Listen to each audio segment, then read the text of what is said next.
happens. If you have not followed his Triple H horse racing podcast, you're missing out. It's one of the best podcasts in the country.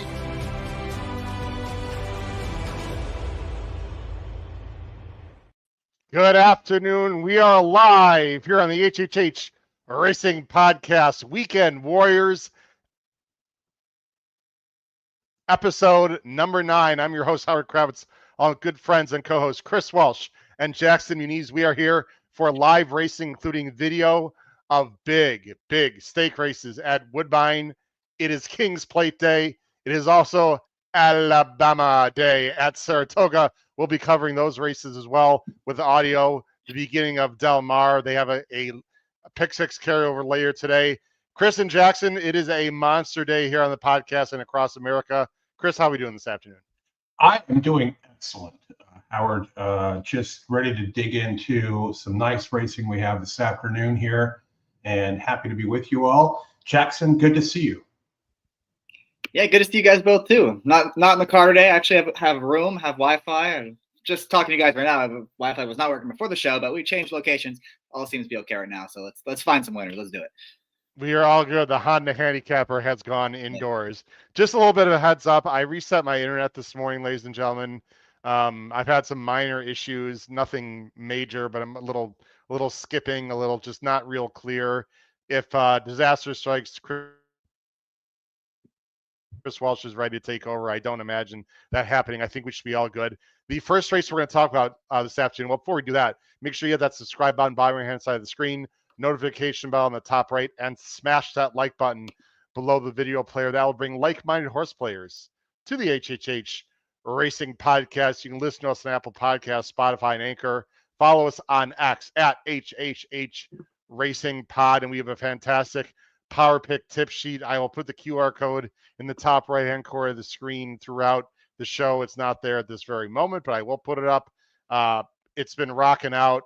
Noah's Power Pick, Noah and Jackson's Delmar Power Pick tip sheets have also been en fuego. So please go to our website, hhhracingpodcast.com, or even better yet, go to patreon.com. Again, all that information you can find out below the video player. It's on the screen right now.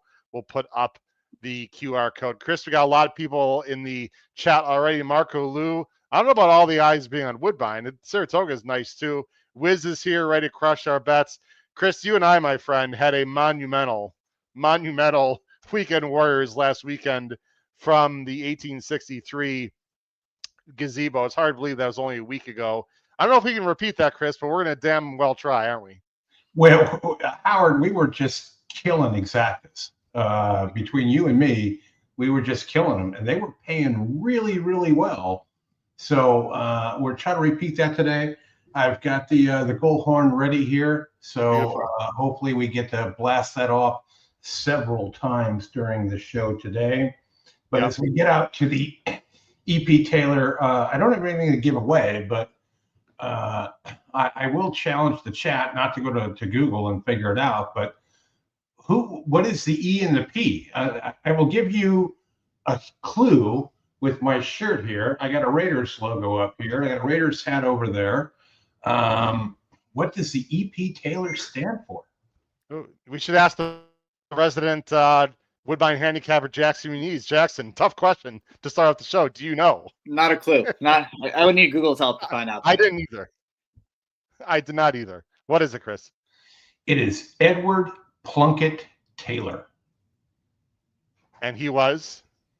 He was the guy that they named the race after because all right.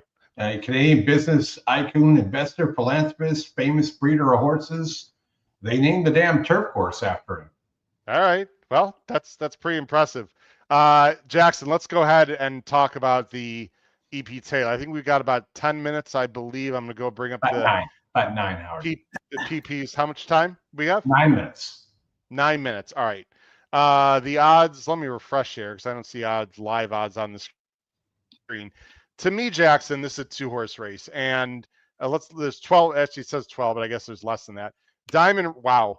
I guess I shouldn't be surprised. Diamond Rain, which was a ridiculous 6-1 morning line, we all knew that, is 2-1. She feels pretty 1-2. Anyone else winning, to me, would be a big surprise. What say you in the EP Taylor Mr. Muniz. Yeah, anyone else winning will be a surprise in here. It's a 2-horse race between the Godolphin and between She Feels Pretty. I got to be honest, I was not in love with her last 2 starts, that being She Feels Pretty. The race 2 back, I thought she was, she kind of towered over that field, and she kind of struggled to put away Beach Balm with a good trip. Beach Balm didn't come back and run very well I think it was last week, maybe 2 weeks ago now, but that race was just okay. And then the Diana, another number came back fast. She had the best trip in there by far. It wasn't even close. She's supposed to win that race, and to get beaten by Excellent Truth, who did all the dirty work and still held her off, it's a little concerning for me. A horse that's going to be 2-5. I know the race was bet. I know there are better horses. I know the number came back strong, but I think I'm looking for reasons to try to beat her. I also don't know if she really gets better with more distance, but she is getting in here. She's getting 1.25 miles for the first time against a real horse. It looks like in number 3, the Appleby runner, which is what's the name? Diamond Rain, I believe. Diamond Rain. I think I would try her. Appleby has ridiculous numbers at Woodbine. They're shipping here for a reason. They think she belongs with kind of company. Buick Brothers come out here for this race. I think there are things to like, and if you're playing either a win bet, or you're playing the brand new $5 pick 3 they have starting with this race. If you get home with this 3-horse, you are getting so much separation because She Feels Pretty is going to be on 90% of the tickets. So glad you reminded me about that $5 pick 3 because I have not put that in yet. I like to put in all my bets before the show, except for contest plays that I plan on doing. By the way, a Tom Amos horse at Saratoga right now at race 7. We're not going to show the race. Just blew by the 3-4 favorite, and if this 5, It's Our Time, can hold on here, which it looks like it can. We have seen an unbelievable baby at Saratoga, as I see 44-3. We are going to have audio of these races, but It's Our Time, the number 5 at Saratoga, race 7, 109.04 Jackson for 6 furlongs, 115-3 for a Tom Amos runner who just completely blew away the field at Saratoga. We are seeing some really nice 2-year-olds. We talked about in the show earlier this morning, Jackson, how race 7 could be a monster race. It looks like we have found a monster. Diamond Rain. I don't know if you watched the last 2 replays, Jackson or Chris. I was really impressed. The numbers are a little bit light, right? By the speed figs, she's a little bit light.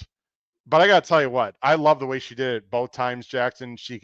I don't think she's going to be that far off. I think Buick would be smart to try to be mid-pack and get cover. And this is just a typical Godolphin that is very live. Chris, this feels like El Cordobe's 2.0 to me. It does. And, you got Appleby, and he brings in his Buick. And his Buick likes to usually run down a lot of these horses here.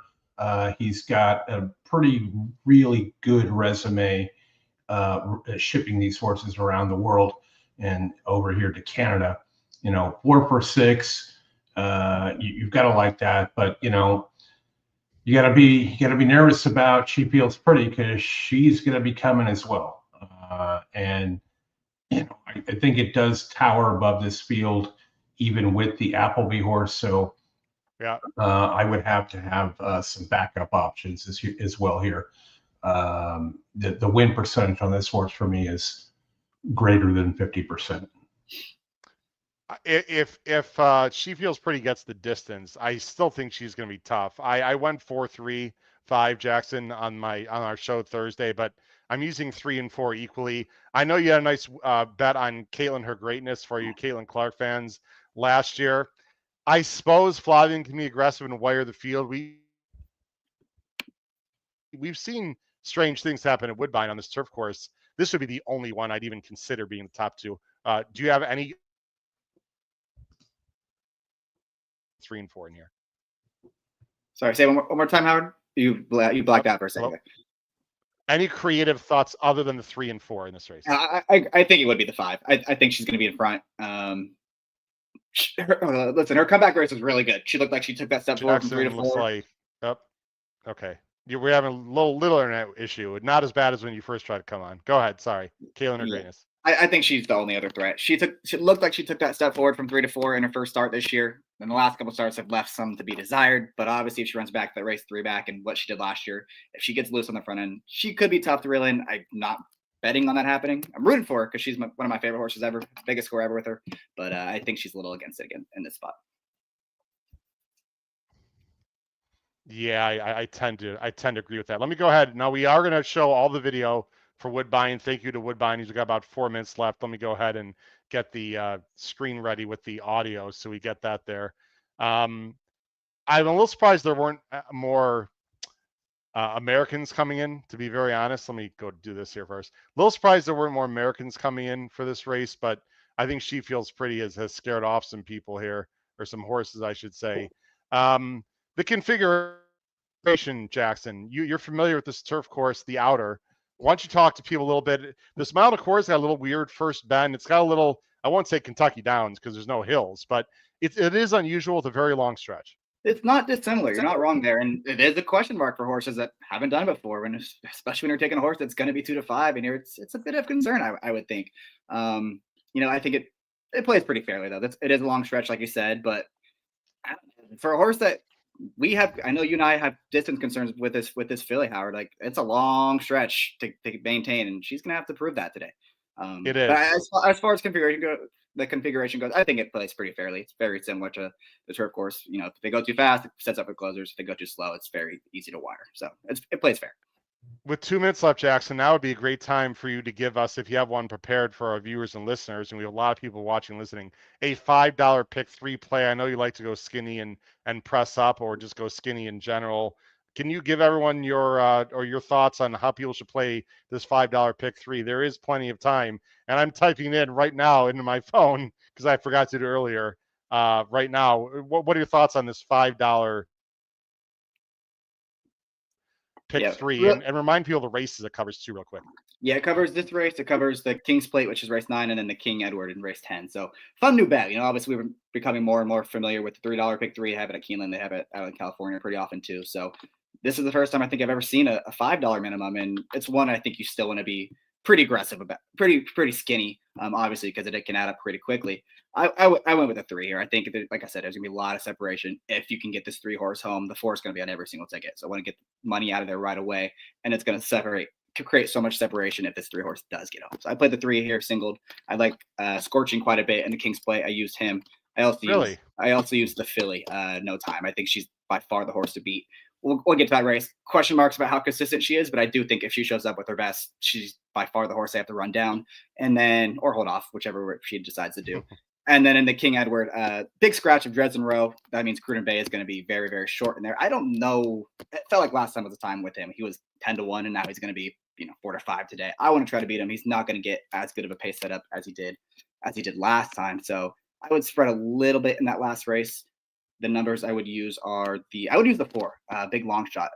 The name is starting to load. I would use the 4, 8, and 10. 3 prices. I know the 10 is a speed horse on the outside. And the King Eddie, or Wyoming something, right? Yeah, Wyoming Bill's number 4, 15 to 1, cutback horse, ran against the race flow last time. I'd use Gas Me Up with Pratt, and I'd use your strategy. Taylor. Couple all right, we can hear the sound good. Couple interesting notes as we load here. The $5 pick 3 is 15% takeout. The regular pick 3 is around 24%. She feels pretty. Exacta right now, 4 over 5 or 7 are both paying $8. Okay. Now the next to load. You can hear the sound, guys. Okay. Move up well. Yep. Okay, terrific. Good luck to everyone. As I'm just trying to get one more quick bet in here, if I can. And the last to join is ready for show. Okay, I got that in good. Good luck to everyone as we start the first live race. It's the grade 1, right? Grade 1. EP Taylor for the girls. Here we go. And off they race, and Diamond Rain was a tad slow behind the pack, and in fact is about 2 lengths away last. And as they break, Hurricane Claire makes a beeline for the rail to go out in front and dashes away. Hurricane Claire opens up a lead early, about 2.5 to Caitlin Her Greatness going forward. She feels pretty got away very well as Andy in third. A break of 2 lengths away, Venencia, followed by Literate, ready for Shirl, and on the inside last is Diamond Rain. If Diamond Rain wins from here, Jackson, covers the field she up is the a complete backstretch, monster. and it is Hurricane Claire shows the way. Caitlin Her Greatness lobbing along, 1.5 away in second, about 2 to She Feels Pretty, swishing the tail a bit. A length away came Diamond Rain over on the inside with Venencia, and racing up 3 wide goes Literate, and at the back, ready for Shirl. There's about 5.5 covering, maybe a bit more now, but Hurricane Claire by 3/4 of a length to Caitlin Her Greatness. And 1.5 lengths away third, She Feels Pretty in the EP Taylor. And a neck away is Literate. One away came on the inside of runners, Venencia, and ready for Shirl, and hugging the hedge is Diamond Rain. They start the run off towards the 5/8, and inside it now Hurricane Claire leads the field by a length. Caitlin, Her Greatness, second. Diamond Rain is creeping up behind. I don't mind this middle move, Jackson. I think she had Littered on the outside, about right? 4 off, and last. Yeah, they're going slow enough. As they start to sprint, it's Hurricane Claire in front. Caitlin, Her Greatness on the outside within a half a length, and a length to She Feels Pretty. Diamond Rain pushed for the first time, and then came Venencia, Literate, and Ready for Shirl has some runners still at the back. Now She Feels Pretty, tightening the screws on them as they turn for home and races up. And as they turn into the stretch, it's She Feels Pretty grabbing the lead in the E.P. Taylor. And now Diamond Rain is called on to chase her. And as they come down to the final furlong and a half, She Feels Pretty is out in front by 2 lengths. Diamond Rain. Come on, Diamond. The threat, they're well ahead. And She Feels Pretty is not stopping. Out by 2 lengths. Diamond Rain is coming on and wandering about. She Feels Pretty. Diamond Rain. Oh, on the jump outside leads. as they Come hit on. the wire. She Feels Pretty narrowly from Diamond Rain. A long gap the other. If she'd have ran straight. Ready for Shirl. Made Oh, ground with an my. inside.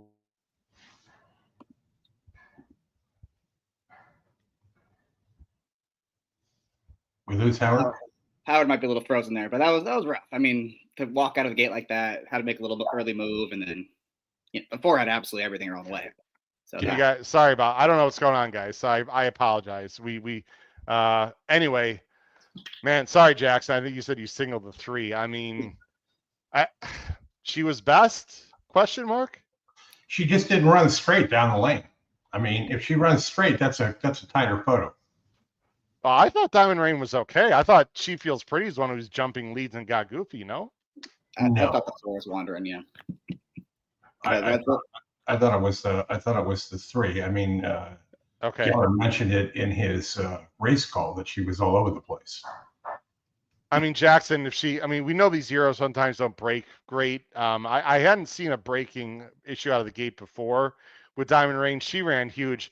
She Feels Pretty was on her hooves and knees there. I mean, she was jumping leads. That long stretch is brutal. Really tough loss if you had Diamond Rain there. Yeah. She Feels Pretty. I'll tell you what, this is for another conversation probably, but if what is the distance of I was confused as the Del Mar, the Filly and Mare Breeders' Cup turf. Is it a mile? 11. It's 11 furlongs. Yes, but she's not getting. She's not getting. Maybe she'll go to the mile. I don't know what they're gonna do. She Feels Pretty. Really good horse, but she got everything her own way and almost got run down by a nice Euro there. Thoughts, Chris Walsh, on the E.P. Taylor? I think it was pretty much as advertised. It was those 2 horses. There really wasn't much else in there. Both of those were going to have a lot of trouble and issues for another horse to win. So pretty much form pull. You got the 2 top choices there, and that's kind of how they ended up. Yeah, if you're kidding your greatness, I mean, you got every opportunity. They just completely out. I don't know how clear they were, Jackson. It looked like I didn't look back to third, but a lot. Really good race. Selfishly, I think all of us. Well, Chris, did you have a bet there? Did you rather not say? No, I'm not mucking around with two favorites in that and trying to slice that and dice that. Well, a little rough for Jackson and I. Jackson singled the 3. I think I had both of them, but obviously there's a pretty big difference there between the 3 and the 4. I mean, I move along. Who cares? It was She Feels Pretty. Takes care of the E.P. Taylor. All right, let's go ahead on, guys. Let's focus on Saratoga, I believe, next. They have 17 minutes to race 8. We're going to start focusing on the late pick 5. It's a really good late pick 5. Shout out to everyone from Bet and Boozin who covered the late pick 5 on their show on Wednesday. Actually, it's before we do that, Chris, we got 50 comments. You want to bring us some comments in the chat, Chris, while we have some time here, either about that race or So Howard was so upset he interfered with the electronics in his place. Wiz said the 4 drifted out a bit as well. Good effort by the 3 there. Terry Frank. But Terry Frank, welcome to the Breeders' Cup, buddy. You are seated at the table with that win yesterday, I saw on Twitter. And yeah, we've got Marco Lou likes nitrogen in the Alabama, and we'll get to that as well. I have a trivia question for that as well. Okay. By the way, Diamond Rain Jackson, that horse definitely to me has Breeders' Cup Filly Mare Turf potential there, wouldn't you say? Yeah, she ran like a horse that would appreciate more ground too, and it's not like they went very fast. I mean, they kind of crawled up front, and she made that middle move to get in contention, and still almost ran down. She feels pretty, so if she's lightly raced, she'll keep improving. I would think. I would imagine she would stay here until the Breeders' Cup. I see no reason why she wouldn't. Yeah, it's gonna be interesting. Now the Delmar, we got plenty of time to talk Breeders' Cup, but we have a few minutes here. Tight turns of Delmar, I have no idea how that horse would handle tight turns, Jackson. She looks pretty big. I don't. She's athletic, but I mean, Delmar's a whole other kettle of fish. So I'm curious to see where they're going next with her. Brad Anderson's here. Greetings, crew. Thanks to Howard, Chris, and Jackson for hosting a great afternoon of racing. Thank you, Brad. No, Brad's involved in the Twin Spires contest, I believe. So, Brad, if you're still, is he okay? Are you involved in that today, Jackson, or any contest for that matter? No, Noah and I talked about it. We went down the wire. We decided to do it or not, and we went against it. We'd have a chance right now, but it would all depend on the Alabama. All right, very good. Let's go ahead and talk. Brad Anderson's still alive in the Twin Spires contest. He's got 360 on 2 entries. Looks like he's just sitting on his hands at the moment. And Howard, I'm checking the Naira Bets contest, and I see you got 2 entries in that. I do. One of them sitting at 120, and the other one I think sitting at around $66. So you've got some things to fire. I will tell you that I'm already all in, and I will tell you also that Patrick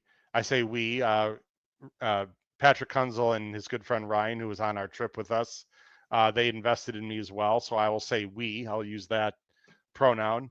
Okay. We went all in, although I'm making all the decisions. We went all in with the doubles 4-5 in that last race. So that worked out nicely. To 4 horses, I'd rather not say right now just because it's a live contest situation. Sure. I Dutched it.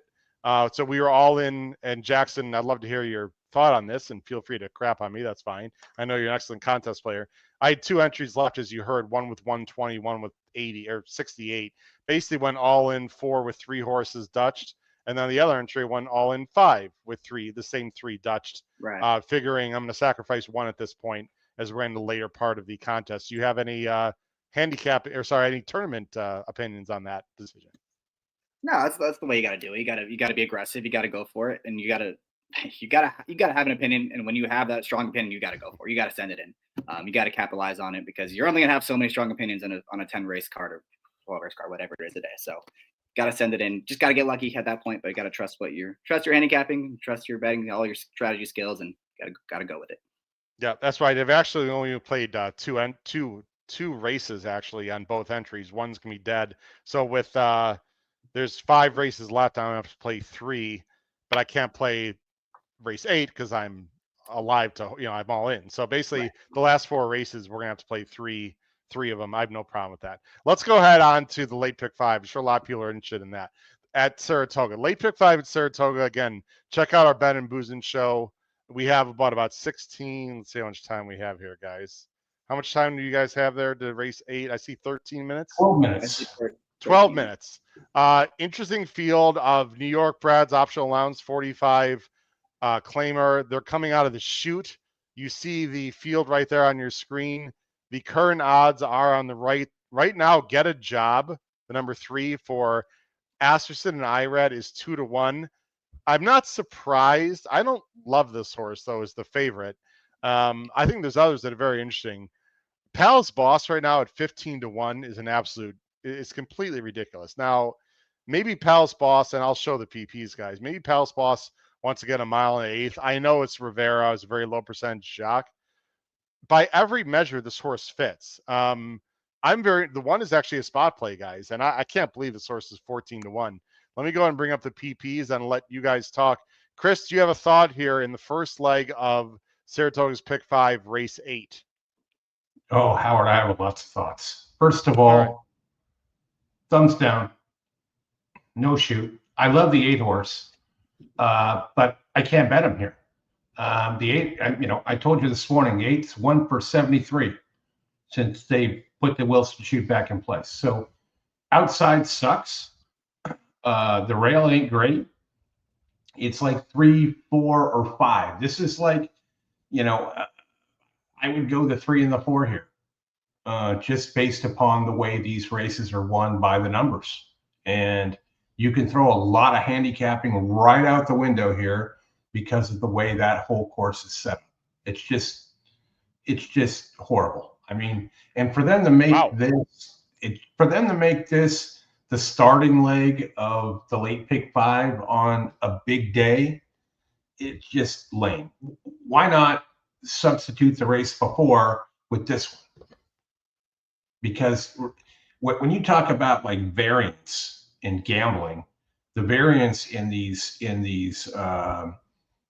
shoot races was just terrible. So no pick 5 for me. I'd go with the 3 or the 4 if I was going to bet this race, just because those are the obvious numbers. I do like the 7 a bit, but again, out there, the 7 ain't much better than the 8 in terms of post position. So and the 7's coming off a long. My false rant on the Wilson shoot. Yeah, why don't you tell us how you really feel, Chris? I don't like it. I mean, I said on your show earlier this morning, they use this as a alternate when they go off the turf. Right. But I think that in their turf race in the next 5 years is gone and is synthetic, especially after Belmont starts. Jackson, not sure if you're going to play the pick 5, but do you have a thought? Feel free to share your thoughts on the Wilson shoot. We know how Chris feels. I'm not quite as strong against it as he is. I understand what he's saying, though. Thoughts in this race, and then we'll get to the whole Wilson shoot argument. If you feel the need to make a comment about that, I don't mind it. I think that's kind of the consensus with most horse players. And when I hear that kind of thing, I think of opportunity because no one wants to play it. It reminds me a lot of turf play. Everyone hates turf play. I think it's too chaotic. It's not. It's just completely different. And you just got to analyze it a little differently.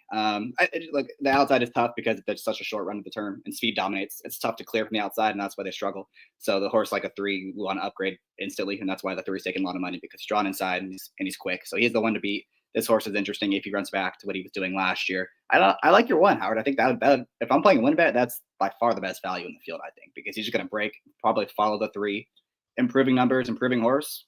There's a lot of things I like. I mean, he shouldn't be too far back. So give me 15-1 all day. Give me 10-1. If he's 10-1, that's still a good price. I mean, Rivera's 1 for 36. We saw though Delmar. I mean, now Maldonado's obviously a much better jockey than Rivera. Yeah. But my point is, weird stuff happens in these big meets. If Rivera needs to be a little bit aggressive though on this one, he's got to get this horse. If he can somehow get into the pocket or sit behind only like 3 or 4 back. Yeah. I mean, if it said Flavien Prat on the page instead of Rivera, this horse is 4-1. I mean, people are going to say, well, duh. I mean, that matters. Of course it matters. But to me, I mean, you got to have the horse. You got to have talent. This horse has the talent and has the speed figs. The only negative, really, unless you think the horse can't win in a mile, but he broke his mane 3-back, Jackson. So to me, the only real major argument here is Rivera. He knows the horse. He's been on the horse. These odds to me seem crazy. Now that I say that, I'll probably finish 8th, but I like Palace Boss here in this spot, and I'm using him. Cecil Bella, definitely, like you said, second off the layoff has been staked. Trip is big here. I don't like that he's in for 45, but he has to be, Jackson and Chris, because of the condition. And then, Chris, you mentioned some of the outside horses. Aggregation's coming off a more year-plus layoff, but we've seen Chad what he won with a 2.5-year layoff horse earlier in the meet. I actually like Crimson Light a little more. This is City of Light, called out of a Stormy Atlantic mare for Pletcher. Sai is going to send. I realize it's a tough post, but if somehow he can break and get over and not be too wide, I don't see why this 8 can't win. There's only 3 lifetime starts. To me, Chris, this is pretty wide open. Jackson, do you have a top 3 or a specific thought here? I'd probably put the 1 on top as my top pick. The 3 would be second, and then the 4. But like I said, I think the 1 is by far the best value. He just needs to come out of the gate. He can't be last. If he can get in the pocket or be close to it, he should be okay. If people are interested in the one and it's a power pick spot play for me, Jackson, how would you recommend playing the one? I just bet him to win. I mean, I think 14-1 is Just ridiculous. a flat win bet. He should be. Just flat win bet. Yep. Just to address Mr. Couples here, he said, I mean, you got 14-1. Chris, I'm sorry, you wanted to say something? Yeah, Chris Couples, just addressing, I cashed in race 1 out of the chute on the outside horse. Yeah, that's a 6-horse field. You got 3 other ones on the outside there that are going to impede that horse at this point in time. It'll be interesting to see how this race develops. But though typically the further the outside they are, the more they're going to want to be up on the bit and cutting over, which can certainly compromise your trip. But I do agree with Jackson. I think this comes down to the 3 or the 4 here. I give a small look to the 2. Hasn't won a lot. You got Potts here with Christopher Elliott. You know, he can sometimes surprise with some of these ones, and if he gets some level of position here, could be somewhat dangerous. But needs to be more up on the lead. You rarely see a Zenyatta closer here in these types of races. And we got 5 minutes to go. Howard, you're going to handle the audio? I will handle the audio. We'll bring it up and at the appropriate time. I will say, if we are going to, this feels like a race where we actually could get a Zenyatta-like performance because there's speed on the inside and there's a couple horses on the outside that have to go. And Chris is shaking his head at me, but that's how these hot paces develop, is when you have horses on the inside and horses on the outside. These jockeys know that it's tough to win from out there. They have to break well. They have to be extra aggressive to get to the front end. And if they just sizzle up there, I'm not going to be surprised if that happens in a race like this, because there's, like I said, there's speed inside, there's speed in the middle, and there's speed outside. That's when they go too fast and it sets up for someone's way out of it. You think a horse here that's 10 lengths back can win? Yeah. I'm not saying I'm betting a closer in here. I just think this is a race where if you do like a closer, I don't like a closer here, but it just does feel like a race where a closer could run well. I'm gonna play in the middle of the fence between you two. I totally agree with Jackson. There's a ton of speed in here. My only issue with your thought, Jackson, is that I don't love the closers. There's what I mean? Like, there aren't a lot of great closers. One, I think, is the one that could close from deep because he's turning back. But then we just said we want him a little bit up closer anyway. So like the 2, 5, and 9, I don't really love, obviously. So those are the ones according to time for him. But yeah, we'll see, Chris. I mean, but Howard, you're one, in the last 3 races, where it's 2 for 3, it hasn't closed from deep. It's, a length off, 4 lengths off, and what is that, 2.6 or 26 on?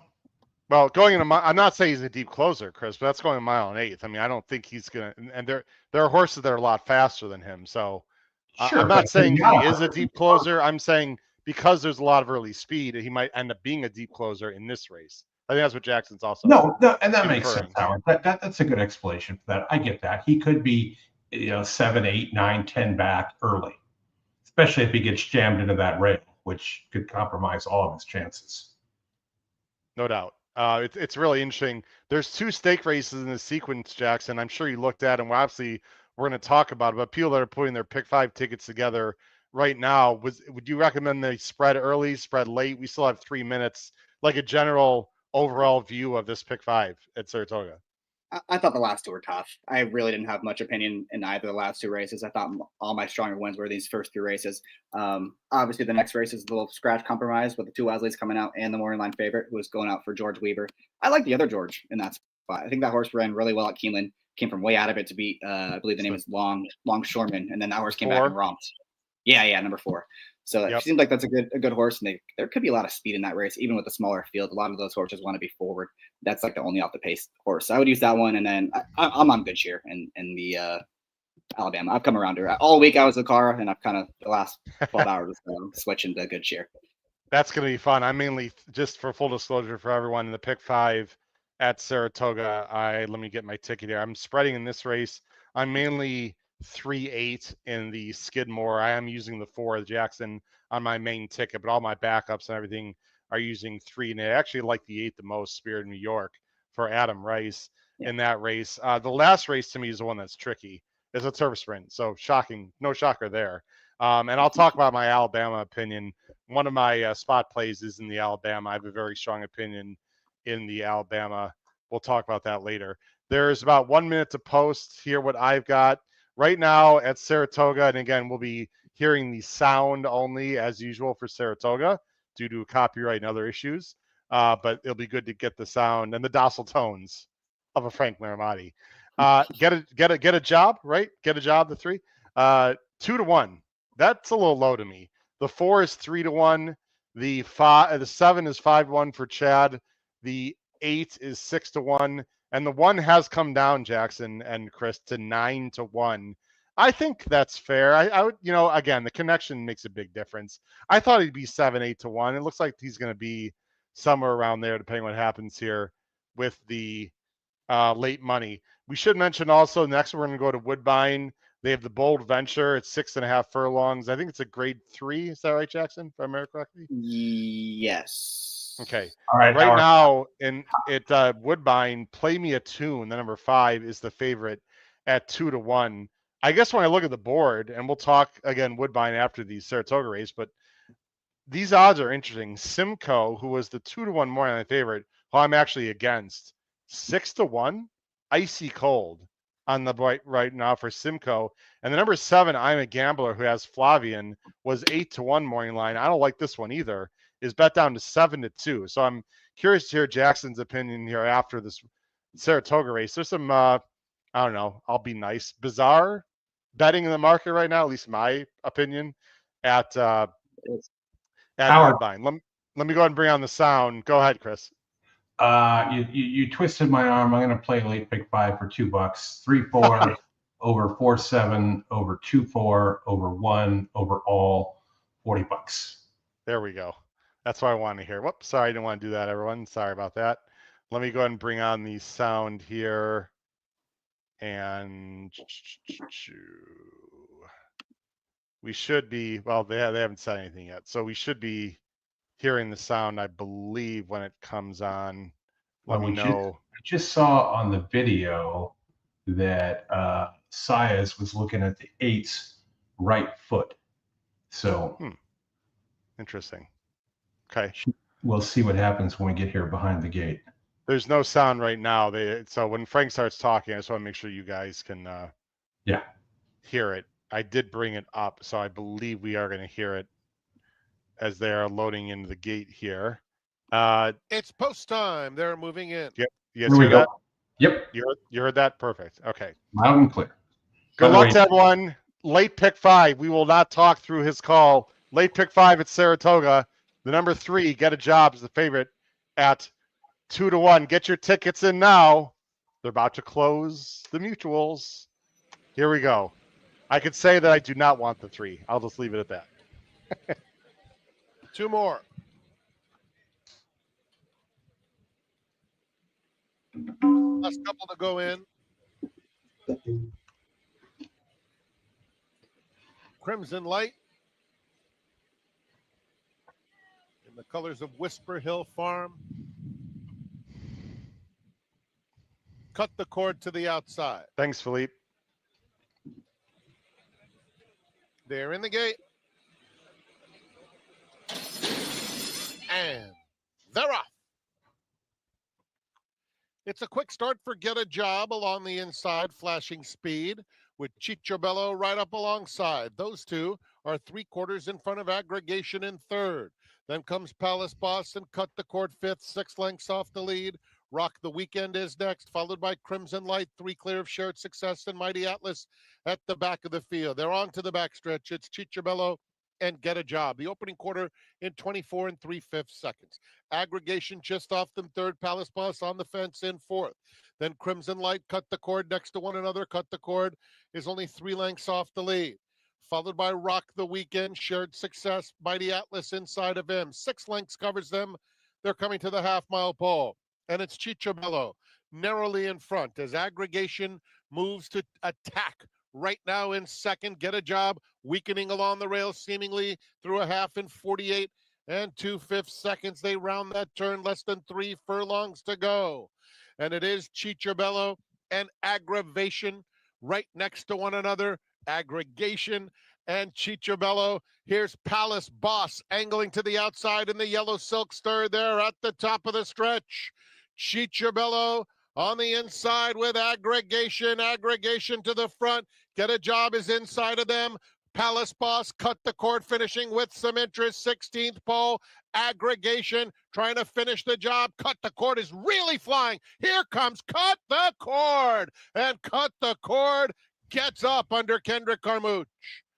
Aggregation fired a big shot behind them. It was between Palace Boss and Get a Job. That's probably the first winner in 5 years from the 9 pole. Cut the Cord comes from way back. I thought there could be a closer. I didn't think it would be the 9 at all. Well, they went slow. All the trends, Chris. They went slow. I mean, was it 24 opening quarter? They went slow. And this horse just comes running them down here. That's the Rage Against the Machine Guerrilla Radio horse, if you know the song. There's a line in there about cutting the cord, but congrats to those who had the 9. I would have been nowhere near that. There was a lot of bumping at the start in the middle. Yeah. That certainly did not help the 7 and 8 at all. They went that Carmouche on a 10-1 from the 9 hole. They went 24 and 3, 48 and 2, but it was contested the whole way. What a ride by Kendrick. I'd have to watch the replay. I don't know how he worked it out from there. The bumping in the middle of the start definitely was a problem for some. I didn't really see a valid excuse for the 3, the 4, or the 7. Palace Boss ran very well. No real excuses there. Just wasn't good enough. Yeah, one got it straight. He looked good top of the stretch, right? I mean, if he was good enough, he probably would have gotten the job done in there. Look, the run-up's a little weird with the Wilson Street races, so you see a lot of quarters going 24. But I think you mentioned the key thing there, Howard, was that they were 3 across the track for a good chunk of that down the backside. That was where they kind of burned each other up a little bit. To be honest, I got to go back and watch where the 9 came from. I was watching other horses, so he must have been. I know he's off the pace. I don't know if he was like 5th or if he was last. Though. I'm not really sure.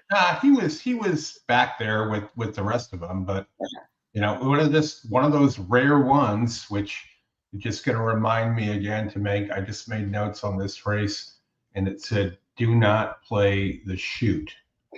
So stay away from that. It's like he took the blinkers off. He had the blinkers off before. Let's go ahead and look at the PPs real quick. We'll get to the Woodbine race. Did take the blinkers off, a complete non-effort. Has numbers on the go back. My main problem with this horse was he doesn't really pass, and now all of a sudden he passed from a post that doesn't usually win. That's a complete disaster for me. I'm out of the New York tournament. I was 147, by the way, for the record. 148, excuse me. I 148 in my doubles. 4 no excuse, 1 no excuse, 8 did have an excuse, was bumped badly at the start, didn't really break well. That was a disaster. I wouldn't have found this. I wouldn't have had this 9 in any way, shape, or form. Nope. Just wrong. I don't know. So there you go. Well, if anyone's got Cut the Cord, that is one hell of a way to start your late pick 5 at Saratoga. And it's gonna be time for me to play the old pick 4 or pick 3, or maybe just watch. I'm not so sure at this point. I think we should go to Woodbine, boys. What do you say here? We got 5 minutes to Woodbine. Let me bring it up right now here on the screen. Actually, we'll just go right to the PPs. Let me go right to you, Jackson. Your thoughts in the Bold Venture. I think this race has a chance to really heat up on the front end. I think the one Victory Achieve is a stone cold front runner from the rail. He's going to go. Simcoe up towards the outside is very quick as well, and he's a horse that has typically struggled to pass others in the stretch. So I think they're going to be very aggressive with him. So I think those 2 could hook up. And you also have horses on the inside like the 2 and the 3 who, on their best days, are also forwardly placed. This base, I'm hoping, can really heat up. I think it sets up for the 5, who is a favorite here. Play Me a Tune. He's just done really well here at Woodbine and over, the PETA racetracks in general. He looks like he's going to be tough in here. He looked like he'll get the setup. Second start off the bench. Any kind of trip, he should be tough in there. I'll also use a 7, though. I'm a gambler who is taking some kind of money. Obviously, picks up Pratt, who can win anywhere. This horse was really wide last time, too, in a stake race, featured the hot pace. So I think the cutback will do him good. Smaller field. He'll be a little bit further back than he was last time. So those are the 2 I feel pretty comfortable about locking up with, and hopefully the pace duel heats up like I'm hoping. I'm a gambler in general as a horse. What I don't like I don't know if you watched the race 2 back, but I bet that race was a 4-horse field. Man, Jackson, he had every single opportunity to go by, and it was, and I don't know if it was a hang, but he just, I mean, what was his excuse there? And Simcoe, I think is a better field than the Simcoe race, so that's why I'm against Simcoe. Just, I think the board, I mean, I might be wrong, but I think there's, you know, a lot of smart people out there. I just think that this is a tougher field than Simcoe's been facing, and maybe I'm a gambler. And, you know, the big question here is Victory Achieved. Now, Victory Achieved, Jackson, completely handled Simcoe in the fall last year. And I watched the Gulfstream race. I don't know if you watched it. He broke slow. He rushed up. I don't think this horse wants 2 turns. Cassie's coming here with intent with this horse. It feels to me, Jackson. I think he can sit off Simcoe if he needs to, but my guess is they're going to be very aggressive, and then Husband's going to look to his right and see where Simcoe is. I mean, obviously they don't want to hook up though. No, but again, with the horses like the 2 and the 3 to his outside, you know, Junior Hotshot, his best race is usually forward, as our Old Chestnut. He's got to go because he's got to clear those guys. He knows what to get shuffled behind them. So I think they got to come running out of the gates with the. Yeah, I'm very interested to see how the pace works out here. Let's talk about you mentioned number 5, Play Me a Tune. Ice Chocolate. We've talked about the source on the show many times, Jackson. Maybe one of the worst rides in the history of horse racing was with Paco Lopez in the Appleton on March 30th of 2024. We discussed that ride and that replay for like 10 minutes on this show. It was just, I don't want to go back to it. It's completely ridiculous. When this horse is good, he's really good. I know he's 7, but this is the horse that can come from the clouds. If they do heat up, Jackson, this is the one I want. He's 5-1. Again, I'd rather take a younger progressive horse. I don't like I'm a Gambler. I agree with you, Play Me a Tune. To me, this is the interesting price play of the race. Yeah, I don't disagree at all. And he's a horse that's taking his share of money too. He'd be a little forgiving of the Appleton this year when he was just never going to win from that post at Gulfstream. It just doesn't happen very often. And he's run well at Woodbine on this track. He's been 3rd all 3 starts with almost a career top in that race. So there are definitely things to like about this horse too. This is a tough race. Chris, this is a pretty good open race. Chris, you have a thought on the Bold Ventures? We've got a few minutes to post here. The 4, Ice Chocolate. I think Sabache can get it done here if he can time it right, coming right off the pace, and just nail him at the wire. That's how a lot of these synthetic races are run. I'm looking for a hot pace. If I see 22 up in the opening quarter, I'll be happy. If I see 21, I'll be thrilled. You never know. It'd be hard for me to believe we're not going to see 22. But again, who the hell knows? We'll see. As I go ahead and bring up the video, work on that here. We have about 1 minute. Let me see where we are here as I bring up on my side screen where we're at here. I've turned the sound off. They're going to the gate. Here we go, guys. Yeah, they don't monkey around. We'll show it. They don't monkey around. Good luck to everyone in the Bold Venture. Old Chestnut goes to gate 3. Ice Chocolat.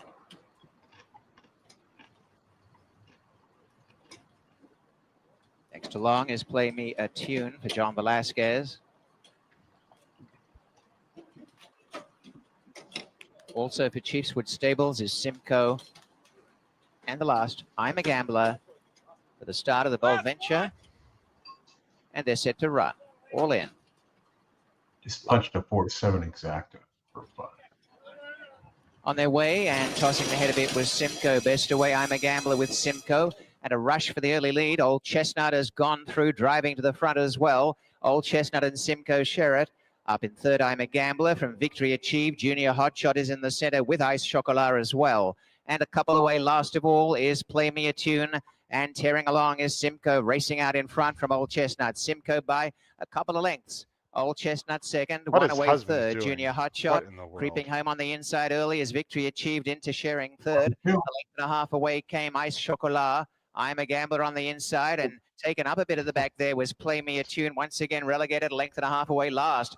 Meantime, Simcoe's gone further ahead, out by about 3. Old Chestnut stirring run in 2nd to keep up. A length away, Victory Achieved. Junior Hotshot, I'm a Gambler. Play Me a Tune's got to come from absolute last behind Ice Chocolat. In the Bold Venture, Simcoe well ahead. Out 4 lengths. Old Chestnut in second. And then Victory Achieved. They come inside the final furlong. And it is Rafael Hernandez. What Simcoe, in the world about was the 4 or one 5 doing? in front. Victory Achieved in second. This has been a one-act affair, completely shutting them out. Simcoe strolls in by 5.5 to Victory Achieved. On the inside, I'm a Gambler with Out Wide, Play Me a Tune in the photo. Old Chestnut, Ice Chocolat were next with Junior Hotshot at the back. 140. Well, 3. I think Simcoe was your top choice, right, Jackson? On was that on In the Money or no? No. I was against that horse. And he smoked him. He smoked him. Yeah. Well, he did, but what? Okay, I got to be careful. I'm live here on YouTube. Congrats everyone at Simcoe. Great job, 5-1. What in the world was Patrick Husbands doing? What? He outbroke the field. Clearly, I guess they didn't want the lead. Nope. But don't you have to hold your position, Jackson? Like, what in the world? He let the 3 get in front of him, and then it was Czech City playing a 2, and the 5 got a brutal trip. That was that was a weird race. I'm not saying because I lost the race. It just there's a lot of stuff going on there. Yeah. Yeah, a lot of trips behind him for sure. Like right here, the one you would think would just follow 3, and then the 3 decided to take back, and then that kind of just checked the 1 back even further. And at that point, it was gone. The 6 was all alone, and 6 gave him a little slip on the far turn. That was it. Yeah. Well, 3 out of the last 4 doing that same thing. Look, I could be way wrong. I think they could run that race 100 times, and what we just saw would not happen 75 of them. I guess the plan was to take back with the 1. But don't you have to, Chris? Isn't there such thing as Plan B and C based on the break and everything else? Like, he's a great rider. That was a very poor ride, in my opinion. Well, I think Brad had it. When you think you get a test of pace, you get load speed boob. Good job, Brad. All right, Howard. We've got like 8 minutes to the Delmar lid lifter, or 7 minutes. It's an 8 claimer, so it's nothing really exciting, but we could talk about the early pick 5, and Let's then do it. we do have Saratoga in 18 minutes. All right. I am a little deflated. I don't usually listen. I lose pick 5s all the time, but not usually in the first leg or 2 of them. Not because I go deeper, just because I don't know. Doesn't usually happen that way. So I'm a little deflated right now, but I'll bounce back. Let's go to Delmar, guys. Jackson, first before we talk about race 1, and you and Chris will have to show me the way a little bit because I'll be speed handicapping. Pick 6 later today. Could this thing is this hittable? What's your feel of the pick 6 later, which we're not going to cover on the show tonight? I think the pick 6 is a good mix of approachable, but it still should pay decent. I mean, they have enough open races where it's going to be a little interesting. There's a couple of big scratches that did switch it up a little bit, and then obviously the Delmar Oaks.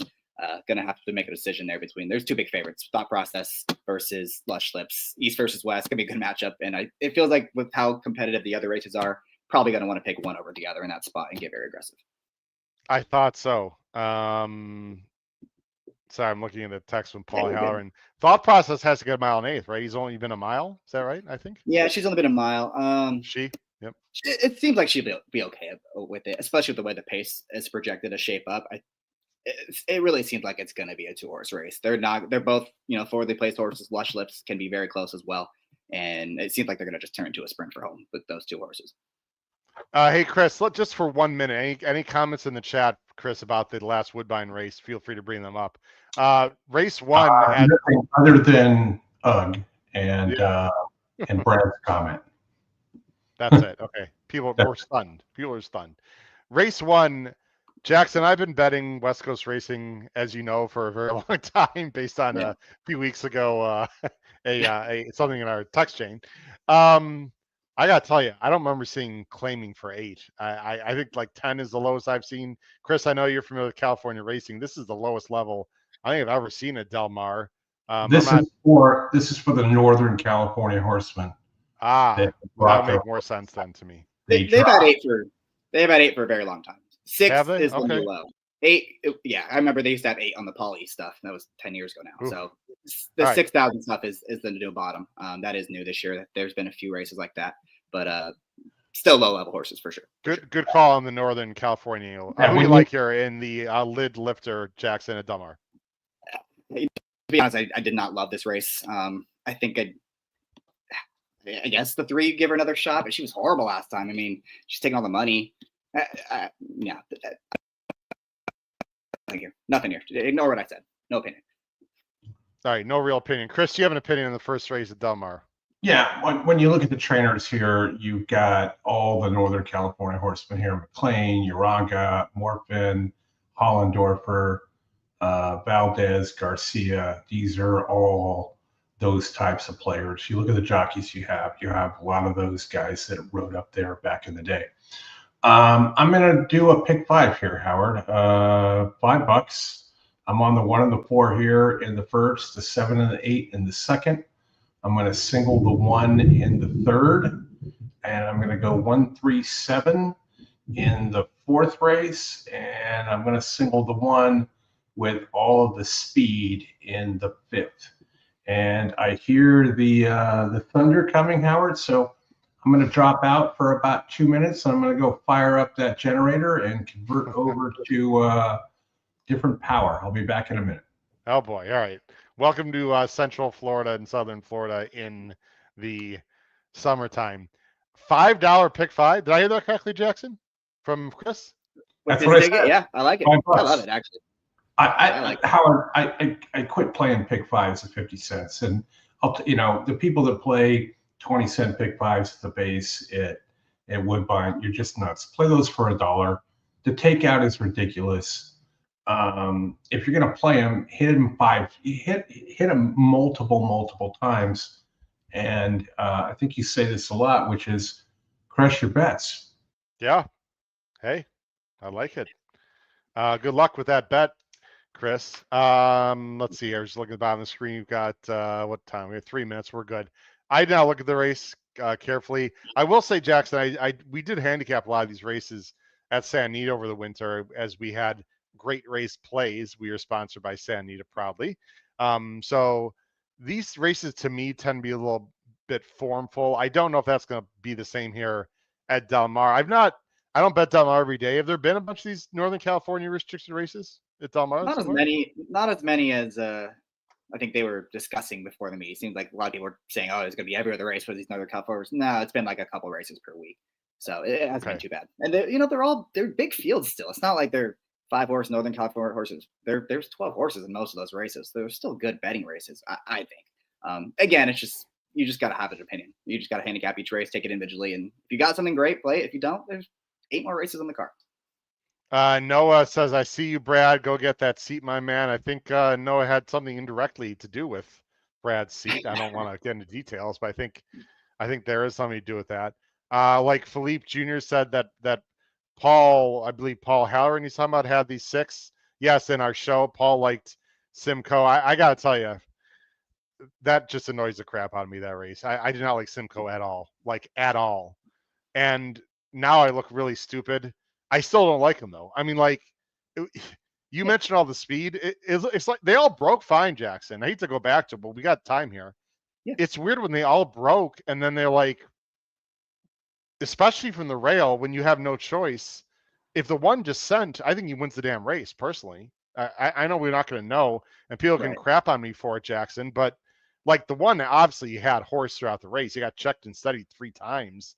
I don't, for a graded stake, I don't understand the logic there. But anyway, I'm ranting because I need to. So I got that off my chest. All right. No, it was surprising for sure. I don't think any of us thought that would happen with the 6 clearing that field, especially when, for me, it was more the 3. You're on the 3 horse who, was 20-1, and his best race by far came when he got the lead, and he had the lead the opening quarter, and then he took back and just let the 6 have it. That was the one that surprised me. But I think the rider probably wouldn't want that one back. Yeah, I think so. So anyway, all right, they are approaching the gate here. Let me turn on the sound. Sound is on. Set to move into line for the opener. We heard that, Jackson. We're good with that. Yep. You're good. Larry Colmus. Putt for Doe, the first one to step up. $500,000 in this early pick 5 pool. I will let Larry take it from here. Good luck to everyone. Shanghai Delmar. Sunrise into the gate. Race 1. Here's I'm a Risque Girl and Roman Empress. Unwritten Code. Outer Sunset going in. Discrepancy. And one left to load, and that will be Misty Dancer. Misty Dancer coming up to the outside stall, and they're all in line. They're off. Perfect start. Outer Sunset comes out well, but there goes Roman Empress now to grab the front, and Roman Empress to the early lead with Unwritten Code on the inside, now coming on through to challenge. Discrepancy is away running in third position, then Misty Dancer on the outside in fourth. They're followed by Putt for Dough, I'm a Risque Girl. Outer Sunset is second last early on, and Shanghai Sunrise is the trailer. Up the backstretch, Unwritten Code and Edwin Maldonado up top. They went 21.92 for the quarter. They lead by 2. With Roman Empress in second, moving past the 3 furlong pole. Discrepancy third by a length and a half. And then it's Misty Dancer, Putt for Dough, a 3 wide Outer Sunset, and I'm a Risque Girl. At the back of the pack is Shanghai Sunrise. Coming toward the top of the stretch, Unwritten Code, the leader. Roman Empress getting a bit closer now. Discrepancy right in behind them in third. Coming off the rail and trying to gain some ground now is Putt for Dough, who's closing in along with Outer Sunset on the outside. They're both coming on. It is Roman Empress up the rail. Discrepancy to the outside. Putt for Dough. Outer Sunset on the far outside. Coming down to the wire. Discrepancy's going to ride the rail to victory. Putt for Dough was second. Outer Sunset and Roman Empress. The 4 split horses. That was a very nice and aggressive ride. The 3, by the way, was Noah's top pick and showed a lot of aggression as well. Favorite actually in the race. We talked about being form pole, Jackson. There you go. The number 4 wins. Who was riding that, guys? I'm trying to get the let's see here. Makashi. Kimura. Yep. Kimura on Discrepancy for Mr. Hollendorfer comes 4-1 and a photo. Brett, that worked for you, right, Chris? Well, I believe. Oh yeah, I bet the exact that was like beautiful. 19-1, I believe. Yeah, 19-1. Nice shot. Well, blow the damn horn then, Chris. We need to blow the horn. It's been a rough start to the show. All right. I'm not going to play the music here, but we got to get the where is there? There we go. Chris Walsh with the crush with the exacta. Nice job, Chris. Boy, they were flying, Jackson, for this level. Yeah. Up your yeah, they're going quick. You saw how strung out they were too. That's still. How about now? Yes, go ahead. Alive, we good? I only got 4 more races. Yeah, there we go. Yeah, I'm alive. I only got 4 more races to go, Howard. So should be easy. Go ahead, Jackson. No, yeah, they're going quick. You saw how strung out they were early on in the opening quarter. You knew they were going fast. So 3 horse spit the bit. 4 got a great ride up the fence. And Chris, good call, man. 4-1. The 1 might have been best. The 1 had a little trouble getting clear the entire stretch, kind of leaning on the other horse. If he had gotten out a little sooner, he might have gotten there. There was a moment where that hole was starting to close. I wasn't sure the 4 was going to get through, guys. It was almost got a little bit tight there. I think, I mean, if Herrera on the 6 really wanted to make things interesting, he could have. And when I say interesting, I mean dangerous. I don't mean actually interesting. So good race ride, not to get too cheeky and try to close that hole off and have an issue there. So congrats to anyone who started with the 4 there. Guys, we got 6 minutes to the Skidmore. Here's what we're going to do, gentlemen. After this, Chris, hold on a second. After this race, we will take a 5-minute break, stretch our legs a little bit, and get into the King's Plate. Go ahead, Chris. There have been a lot of noise on Twitter over the last few weeks about exacta payoffs and the CAWs and everything else. But I think for this one, with a 19.9 to 1 payoff here for the 4 over the 1, I don't think that's terrible. All right. I don't think that was crushed. I didn't look at it what it was, 2 minutes before they loaded or whatnot. But I know people complain about that a lot. There was a favorite yesterday, favorite second choice, I think at Del Mar, that paid like $14. So you just have to go price shopping, right? Yes. And I agree that exacta seemed pretty accurate to me, especially with the favorite winning, although very soft favorite. So nice hit there, Chris Walsh, with the 4-1 exact to kick off Delmar. We've got 5 minutes of the Skidmore grade. It's not a grade stake. It is a $150,000 stake restricted for the babies on turf at Saratoga. And like I said, after this, we will take a short break and then get into King's Plate conversation, as they have quite a lot of time there before the King's Plate, similar to the amount of time that we have before the Kentucky Derby. Let me go ahead and bring up the past performances, guys. And I think, well, it would have been a really interesting Skidmore without the scratches. It's still interesting, though. Schwarzenegger is scratched for like the 10th time this summer. Whenever he debuts, it's going to be like on Fox and CNN and, you know, all the major networks, because this horse has been scratched forever. Sandal's Song would have been my top choice for George Weaver. He's also out. So now you've got Monster, who was that at the freeway that is Gulfstream Park. Will show speed 5-2. There's Tough Critic, the horse you mentioned, Jackson. The other Weaver, who won nicely at Keeneland, a little slow on the time, but ran nicely. Then went to Windsor Castle at Ascot and ran, you know, I'd say very acceptable, and was getting bet there at 10-1. You got Malice and Malus, who's going to show speed for Pletcher. Bobrovsky is very quick, going dirt to turf, but does have turf pedigree. But I think this is a pretty tough spot. And then Spear in New York, who I would have liked anyway, guys, even if the whole field was intact. I'm a little disappointed it's not. 6-5 on this Adam Rice trainee gentleman who won at a juicy 5-1 last time in Saratoga. Jackson, what do you think of the Skidmore? Yeah, I'm still on the 4, Tough Critic. He's a little chillier than I thought he would be on the board. I thought he'd be maybe third choice in here, and he's not really getting bet in the win pool or the will pays, to be perfectly honest with you. But like I said, I thought both his races were perfectly solid. He beat Longshoreman, who came back and won by like 6 lengths at Churchill Downs over a decent group. So that race was validated. Split the field at Ascot, nothing wrong with that. He was 10-1 in there too. It's not like he was some 150-1 shot. He was supposed to run okay in there. So there's definitely expectations, and I think he's supposed to get some speed in front of him. So, you know, not the strongest opinion I'll ever have, but I think 6-1 is pretty good value, even if it goes down a little bit from that in a 5-horse field. So, I mean, if they line up and this is the best deep closer, I think 6-1 is silly. I thought this horse, I mean, he was 6-1 morning line without the scratches, right. Jackson. I thought he'd be, I don't know, 4-1 in this spot. Right. Frankly, I'm a little surprised. Which worries me a little bit that he's this cold. To be perfectly honest with you, I thought he would take his share of money in this spot. That's fair. Chris, do you have a thought in the Skidmore, as we got about 2 minutes to post here? I am with Jackson 100%. Ooh. He and I are aligned. I like everything we just said. I'm on the 4. I'll be interested to see if the odds drop. I draw a line through that Ascot race there, going over there, and didn't run great, but it's come back. I love the gallop out, which I know you love in races and workouts, was really good in the last work. So that's where I would land here. But, some trepidation with this one. You got a small field here. We always talk about pace. There was like 3 or 4 races ago, we talked about pace. It didn't develop. And, you got to be somewhat careful. Now down to 5-1. So it is probably taking some late money. I wouldn't be surprised to see this horse go off at 4-1. I would have a very hard time believing they're not going to be going in this race. I mean, it's 5.5 furlongs.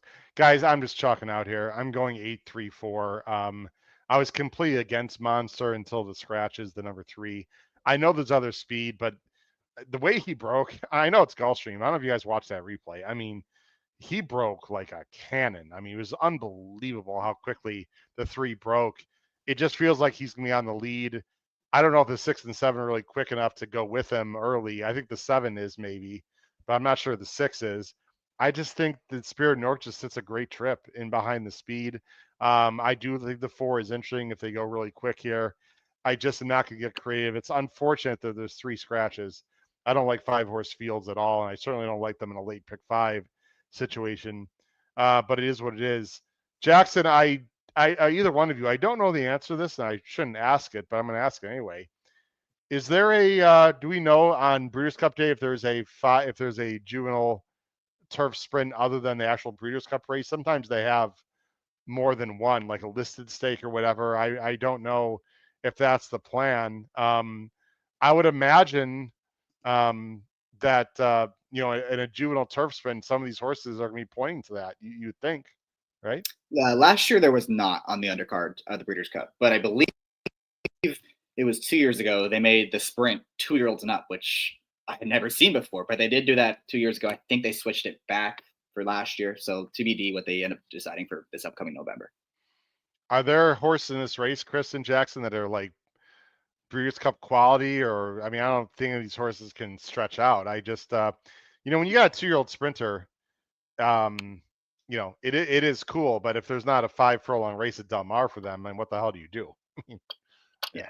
Well, that's what we're here to find out, Breeders' right? Cup, A lot of these horses, pretty much all these horses are unproven. They've only run, the big favorite here has only run one time against Tape Red. So it's kind of a bit of an acid test for all of them. And we'll see who comes out victorious. And I'm sure that whoever does is going to be, they're going to be on track for Del Mar in a couple months.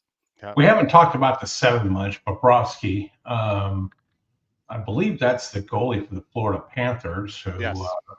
raised the cup for the second year in a row. Somewhat cold, I think, on the board here at 7-2. I feel like speed-wise, if the rest of them don't go and he goes, he can be tough to track down. I'm going to do a 7-4 exactly here. Okay. It is Junior. I got mad love for Junior, as everyone on the show does for the most part. The sign will be coming on in a moment as they are loading to the gate. I mean, the break is huge here, obviously. The only chance It's of 7. post time. They're loading in the gate for the Skidmore. The only chance of 7 has, Chris, is if he clears. If he doesn't clear, I think you'll know in the first 2 seconds if Bobrovsky's got a chance here, in my opinion. Good luck to everyone in the Skidmore at Saratoga.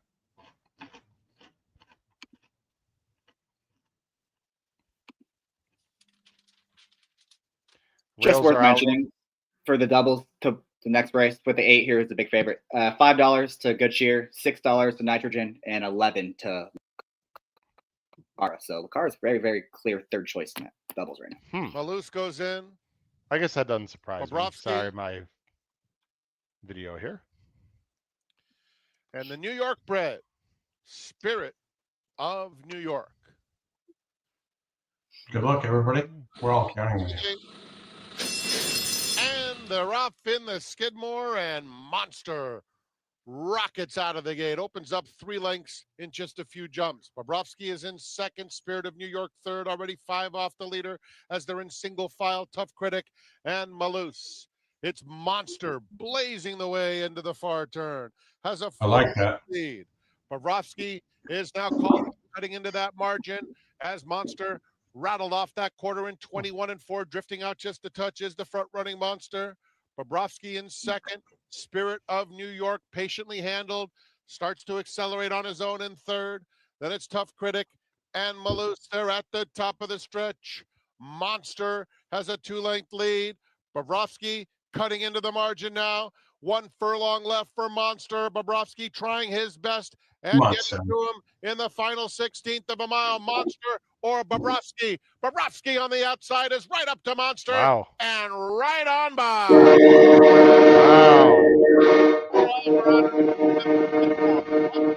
Spirit of New York third, then Tough Critic. Now we know we can rate. Wow. Well, I should just leave the show. I've been absolutely awful today. I don't think I've been right about anything the last hour here. Great job, Chris. I guess Junior knows what the F he's doing, Chris.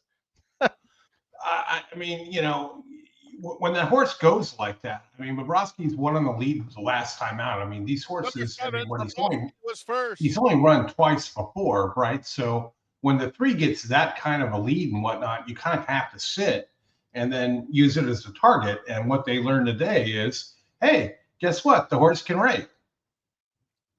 What I think the most surprising thing to me is not that the 7 won. I mean, Spirit of New York was awful. I know he finished third, but that's the final time, guys, of 102.75. They walked. They went, let's see, quick math here. 15. Yeah. No, I was doing it. That's not the math that I was doing a different fraction. The 5.5 fractions are tricky. Very slow at the end, Jackson. The 4 got bumped early, didn't make a run. The 8 had 0 excuses. Bobrovsky got the trip, and Monster couldn't get the distance. Nice call, Chris. Yeah, nice call. The 8 didn't break well at all, and that kind of compromised him somewhat from having a more forward position. But these 5.5 turf sprints are always tricky.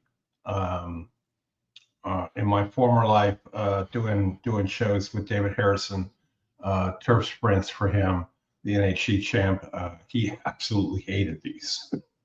But Junior, 2 wins on the card today, and he got it done there, 7-2 for Bobrovsky. Yep. And I think we're turning our attention back to Woodbine. I think you want to take a break here.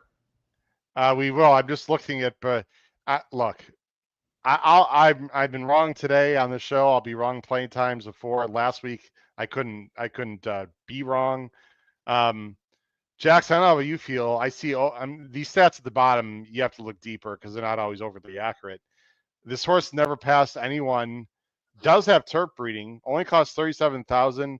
First turf is not exactly a Dale Romans thing, but clearly Dale Romans saw no works, by the way, since his last race either.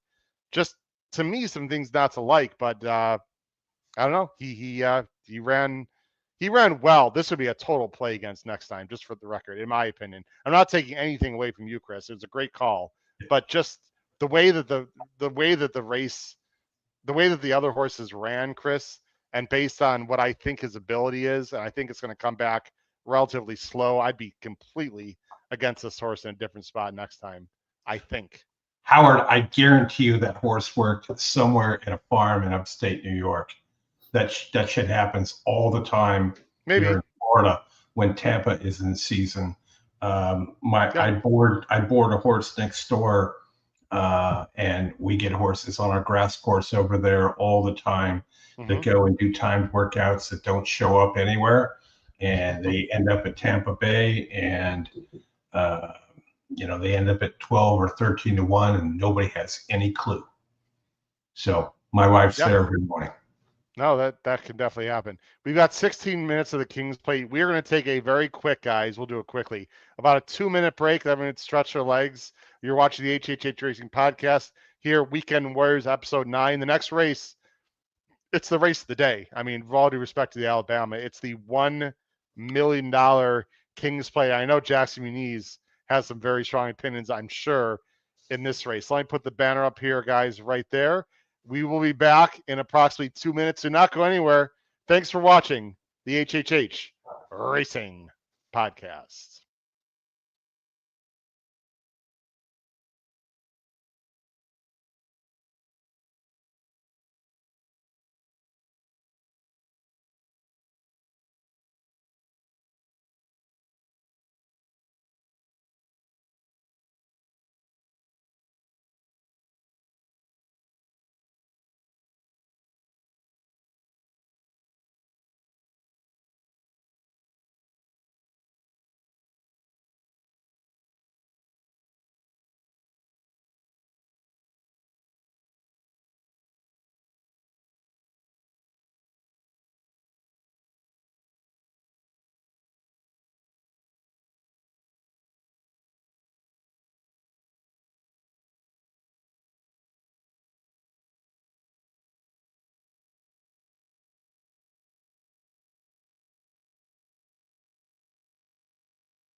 All righty, we are back, ladies and gentlemen. Let me go and turn on the mics there for Jackson and Chris. We are up. Jackson, I'm having trouble with your.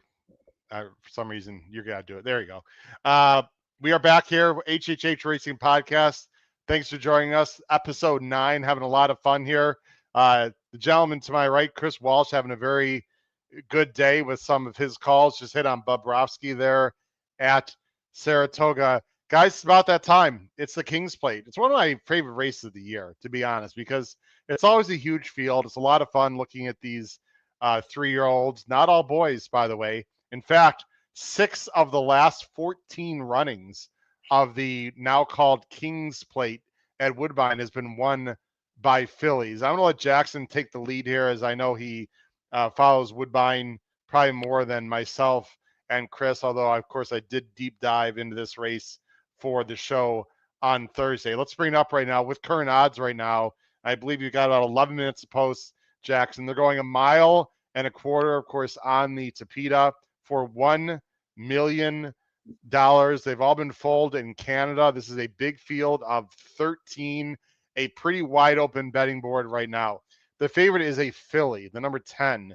No Time for Cassie and Velasquez. Cassie's got what? 1, 2. So he's got 2. Sorry.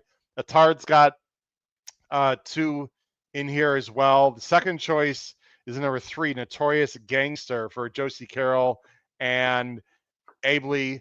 Let's go to you first, Jackson. I'll go and bring up the PPs. Your general thoughts on this year's King's Plate before you give your top 3, please.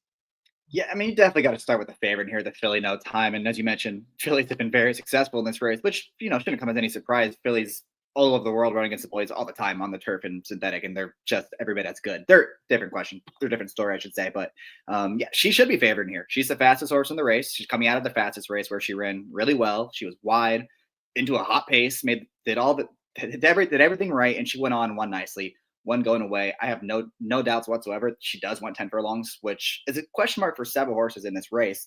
I think she's clearly the one to beat. The biggest question mark I have for her is, can she do it again? Because she's never been a very consistent horse in her career. Because you look at her PPs, there's a couple of really good races on the screen, and then a couple of them are followed by some pretty poor ones. And it's just a matter of which version of her we're going to see today. But like I said, I think she's clearly the horse to beat, and I'm not going to talk anyone off who's going to use her.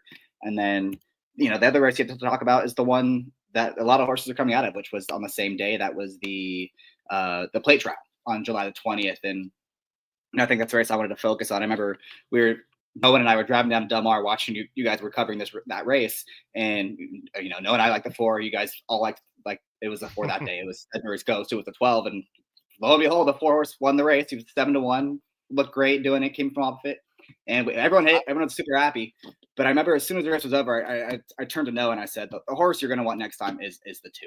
And that was Scorching in this race, who was the favorite that day, did all the dirty work on the front end. They was, between 2 long shots, the 3 and the 6, they were just dueling the whole way. The 3 and 6 finished last and second last. So it was a hot pace, gets taken on by the 9 right here, early move at the 3/8 pull, puts away the 9, puts away all challengers, and then just gets a little tired late and run down by the 4 and the 10, who was Sedberg's Ghost and Notorious Gangster. Both of them had very good trips, had really good setups in here. And I really think Scorching is the horse you want coming out of that race, because in today's race, it doesn't seem like there's going to be, as fast as a pace there was in that plate trial. I think he's going to have a much easier time of it on the front end or just off of it. I think horses like Sedberg's Ghost and Notorious Gangster are going to struggle to be as successful coming from the way out of it. That's interesting, because I think there is a decent amount of pace in here. I don't know if Scorching wants the 1.25 miles, man. I don't know. That's my biggest question by far. I agree. I hear what you're saying. I want to find out. Yeah, I mean, I hear what you're saying. He's talented. He doesn't look very big, wide-bodied to me. I don't know. I don't really like that Marine. I don't like a lot of the plate trial. Sorry. I don't like those horses coming out of those races, including Sedberg's Ghost. I guess he can win here. I totally agree on No Time. I know we're chalking out a little bit, although 3-1. If she stays at 3-1, I might try to get back even for the day with a sizable win bet, because she did everything right last time. She was fantastic. I see her sitting a very similar trip. I'm not worried about distance here. We're not saying anything overly creative. But the Notorious Gangsters and the Scorchings and the Sudbury's Ghost, I don't know. I'm very dubious of them. I will mention another horse in a minute, but Chris, who do you like most in the King's Plate as we have 7 minutes to post? I like Tom's Magic, the 11. Not one that's talked about a lot. Can come from right off the pace here. Tactical, and we will find out whether or not he fits at this level. Michael Stidham brings this one up. I also give somewhat of a look to the 1. I think it's a live long shot. If it can get the distance, it would be a win with a big price at 17-1 currently. And I do agree with Scorching. I like Scorching here. We're going to find out whether or not he can get the 10 furlongs.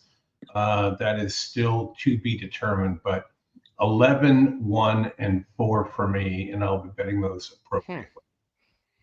As I'm trying to put a bet in here, apologize to everyone. I have some interesting thoughts in this race that I'm going to go ahead and share with everyone here. Other than No Time, as I get a pick 3 in that I wanted to play here at Woodbine. Other than No Time, Tom's Magic is definitely interesting. I'm not sure about the distance and the synthetic, although this horse has faced some nice horses. And by the way, the damn Dixie Chicken wants to go long here. I took a real close look, guys, at number 7, Runaway Again. Now, I clearly understand this is a really, really tough ask for a second-time starter. But guys, this and the field that he comes out of was not great. Okay, in saying all that, the number that he ran is as good as anything in here.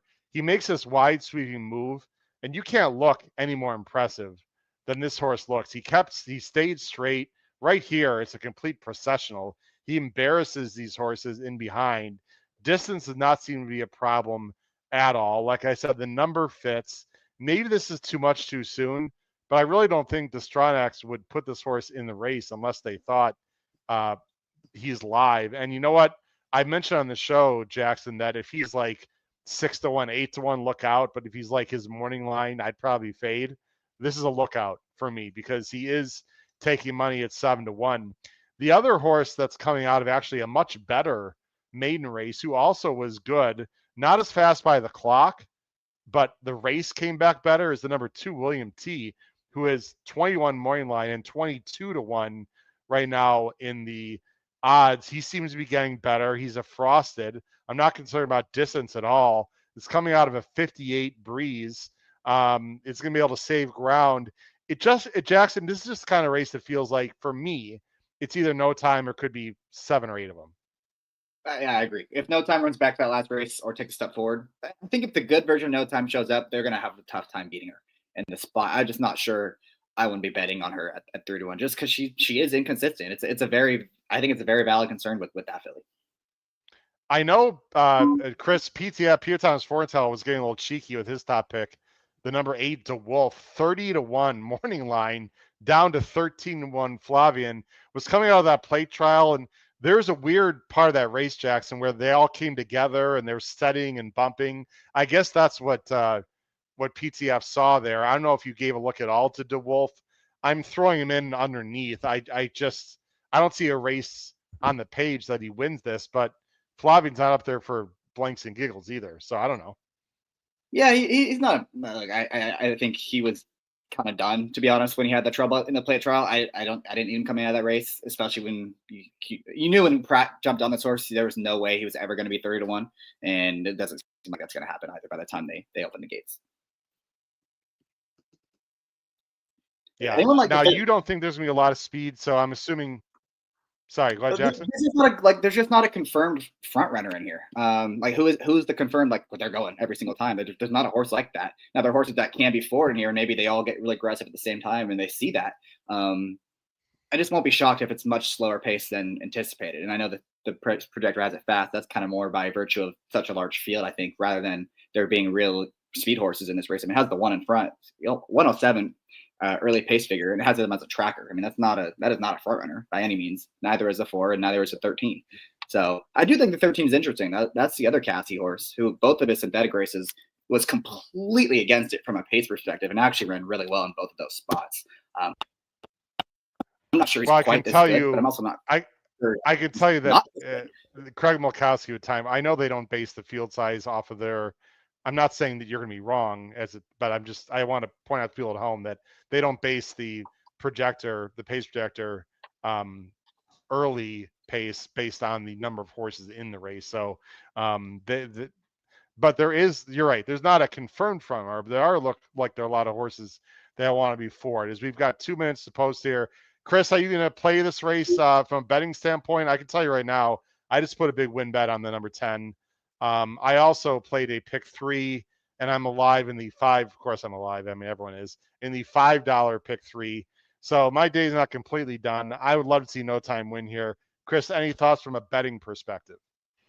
Well, I'm looking at the Del Mar race. It's going to go up because it's got my pick 5 on there. As we get the Woodbine, I did bet the 11 across the board with some 11 at. Oh, so you got the Stidham horse. Okay, we've of course, they're bumping into each other. I've got. Well, I'll tell you what. They're in the gate or almost in the gate at Del Mar. There's 1 minute to post at Woodbine. I'm just going to say flat out, apologize for language. This shit drives me crazy. I'm sorry. I mean, I'm not blaming Woodbine. I'm not blaming Del Mar. I'm just blaming the system. Nothing should be happening like this. They haven't started to load at Woodbine. It looks like, and that's going to take time to load 13 horses. So I think what we're going to do, I think I'll bring the sound up at Del Mar. And I don't think we're going to miss the Woodbine. How long is the Del Mar race, Chris? 5 furlongs? All right. I think we'll be okay here, as looks like there's an issue with one of the horses they're trying to get in the gate. The 3 just got loaded, so they should be up here in seconds. Dancing Rinka has moved in. All right, here we go. Del Mar race 2. Vancouver into the gate. 5 furlongs. We will not miss Woodbine, I promise. Sharp as attack stepping up. Woodbine, they have not started to load yet, and they've got 13 horses to load. And the old 9 to the outside stall. If they're smart, they're waiting for Del Mar to line. Plant a palm tree. Good even beginning. It's Golden Ale on the inside who comes out running on the lead alongside of Regal Patriot. These two matching strides early on, and right behind them is Bad Uncle Barry, who came out running in third. Then our Bucky Charm toward the inside, 4 lengths off the lead. Kangaroo Court is next. A length and a half farther back to Sharp as Attack inside of Anmer Hall, and the old 9 outside of them. Dancing Rinka is second to last early on, and we have 7 or 8. Vancouver, who lost the rider. Vancouver lost the rider on the far turn here in this running in the back of the field. Golden Ale is the leader coming to the top of the stretch. Golden Ale on top by 3. Regal Patriot is running in second position. Our Bucky Charm is third toward the inside. Trying to put in a bid is Bad Uncle Barry down the center of the track. Golden Ale to catch. Bad Uncle Barry is closing the gap on the outside. These two, Bad Uncle Barry coming up, and Bad Uncle Barry gets there. Golden Ale was second, then Regal Patriot and Anmer Hall. 2 for 2. 7-5. Good job, Chris. Way to stay alive. 7-5 comes over the top. Real nice ride. Sort of an inside-outside, exactly the kind of trip that you want. There was an incident. I didn't see it. Did you guys see what happened there at Del Mar? No, I think the horse didn't come out of the gate, and then he finally did and threw the rider off. I don't know what happened. All right, let's go ahead and bring up the King's Plate right here, guys. You see they are going into the deeper part of the chute, the sort of a chute there in the front side of the track. 5-2 on No Time, the favorite, the filly, in the King's Plate. Coincidentally, Chris, I've got a severe thunderstorm warning here, but I was looking at the radar, and it looks like we're just going to get barely clipped by it. It's mainly moving south. So they are loading for the start. I look outside, the first to go up. Here at in for the King's Plate. 4:30 local. Looks like it is William T to gate number 2. As they let's not talk about the shoot anymore. This is a better shoot. Okay. Notorious Gangster. Good luck, everyone. In the King's Plate. Long out wider. Standing in the gate, runaway again. De Wolf. Watsonville Red as they double load, so they're moving in pretty quickly. It is Scorching who moves up. Watsonville Red now settling into gate number 9. Jose Lescano with Scorching further across It is No Time the filly is right. Tom's Magic goes in. Mythical Man is set. Stand by for the start. Faber is in. The last to move up will be Ashley's Archer. Sedbury's Ghost moves up.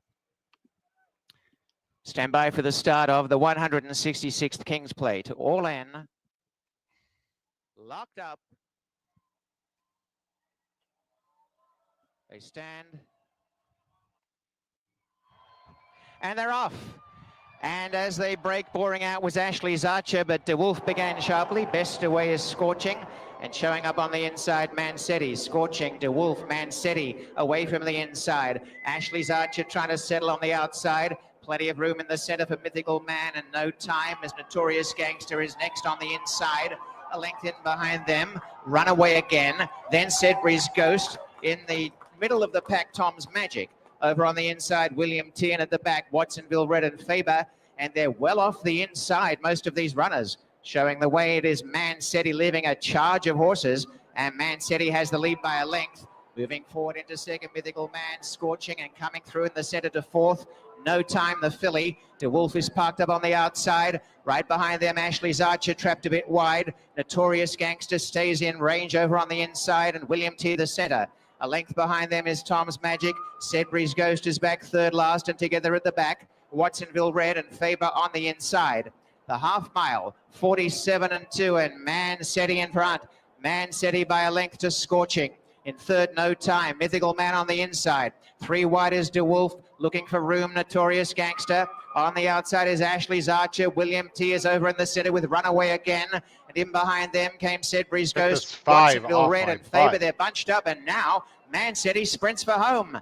Mancetti, two in front. Scorching in second. De Wolf third. Mythical Man and No Time in behind them. And trying to run home is Notorious Gangster and Faber trying to get a run as they corner in the King's Plate. Mancetti being chased home by Scorching. Mancetti by 3 lengths. Scorching in second. And then came De Wolf. Up the race. All Mancetti and Scorching. The only danger at the moment. Mancetti by 4 lengths to Scorching. Come on, 1-4. Notorious Gangster. Come on, 1-4. Tom's Magic and Mancetti coming down to the wire. What a gate to wire winner. Mancetti gets a win from Tom's Magic, Notorious Gangster, Scorching, Watsonville Red, Faber, De Wolf, and William T. In the time. Is that 111? 2:27. 111. You got the exacta, Chris?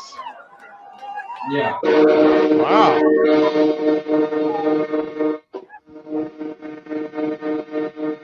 Nice. Mancetti at 18 to 1 for Kevin Attard. They were going quick, 22 and 4, 47 and change. Your top pick there, Jackson, or one of the top picks, Scorching, really had no excuses there. Ran very well, though. I'd have to watch the replay with the number 11 because Tom's Magic was absolutely flying. Let's see if he got bumped here at the start. Doesn't look like it. I had him across the board, Howard, and that 111 exacta is paying $136. And very nice. I'm ashamed to tell you how many times I have that. Well, that's fantastic. What'd you do? Did you play a bunch of horses? You like a box, or what'd you do? I made 2 bets: win, play, show on the 11, and the 1-4-11 exacta box, $10. Wow. Wow. Nice job, Chris. Wow. Mancetti at 18 to 1 wires the field. I was watching No Time very carefully, Jackson, because I wanted her to win. The 5 did her no favors whatsoever. She wasn't good enough. I'm not going to make too many excuses for her, but the 5, who was on the inside, like she could never really get comfortable and clear, and then she got shuffled back. It just didn't. You know, Jackson, I'm making a lot of excuses today, but this is one of those days for me. I'll say for me. Not for Chris. It happens, man. They're like absolutely nothing fucking is going right at all. Like every trip is not working out. Like just a complete opposite of last week for me, of course. Yeah, the 10, she just never looked that comfortable, right? I think she was always in a kind of a tricky spot in between horses. There was horse, right behind them, every side. She just never got into a rhythm that she did last time. And that was, the big question mark for her going into her last race was she had never passed anyone before. she was always on the lead in her best races, but at least last time she was out in the clear, free. Today she was kind of held up and in between. I think she just didn't like it very much. If the 5 wasn't, if the 5 wasn't there, I think it's a different situation because she was in a good spot, but then the 5 came up to her inside, and then she was in between, and then she didn't run very well. Nice call on Mansetti. I didn't love Mansetti. I didn't use him. What a ride by that rider too. I mean, I think it's the Apprentice, right? If I'm not mistaken. That's the Apprentice. So he just got rid of the bug. Maybe it was. Okay. He did not break on top. He was, 4th or 5th early, and he realized they were going so slow up front. He took it to him early, and that was the difference maker right there. He sees the opportunity to go to the inside. Has never gone beyond a mile of 16. Did beat Scorching in that Marine. Yeah. That we talked about. Came off the rail. That was weird also because I think a bunch of horses would prefer to be sitting outside, but the leaders were sort of off the rail, or a bunch of them. That forced horses to the inside made a little bit a weird situation. Chris, what was it about the one that you liked? Just thought that he was improving, or talk to us. Let me go back to that race and bring it up here. We're getting close to Saratoga. Okay. The one Mansetti, I thought was the best long shot here. Had won on the lead before a couple of times, had sat off of it a couple of times as well.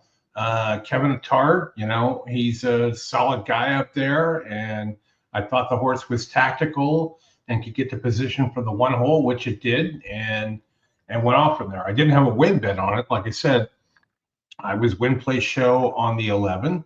I'll get paid there without the favorite showing up, and then the exacta box with the 4 that just nearly missed and ran 4th. But Howard, we're going to Saratoga quickly for the Alabama.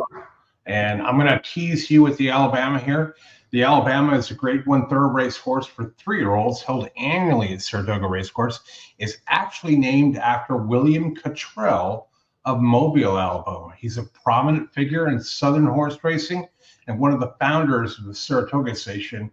He preferred the race to be named after his home state than himself. And that is the reason why it's named the Alabama. That seems all selfish. Yeah. But, well, let's talk about it.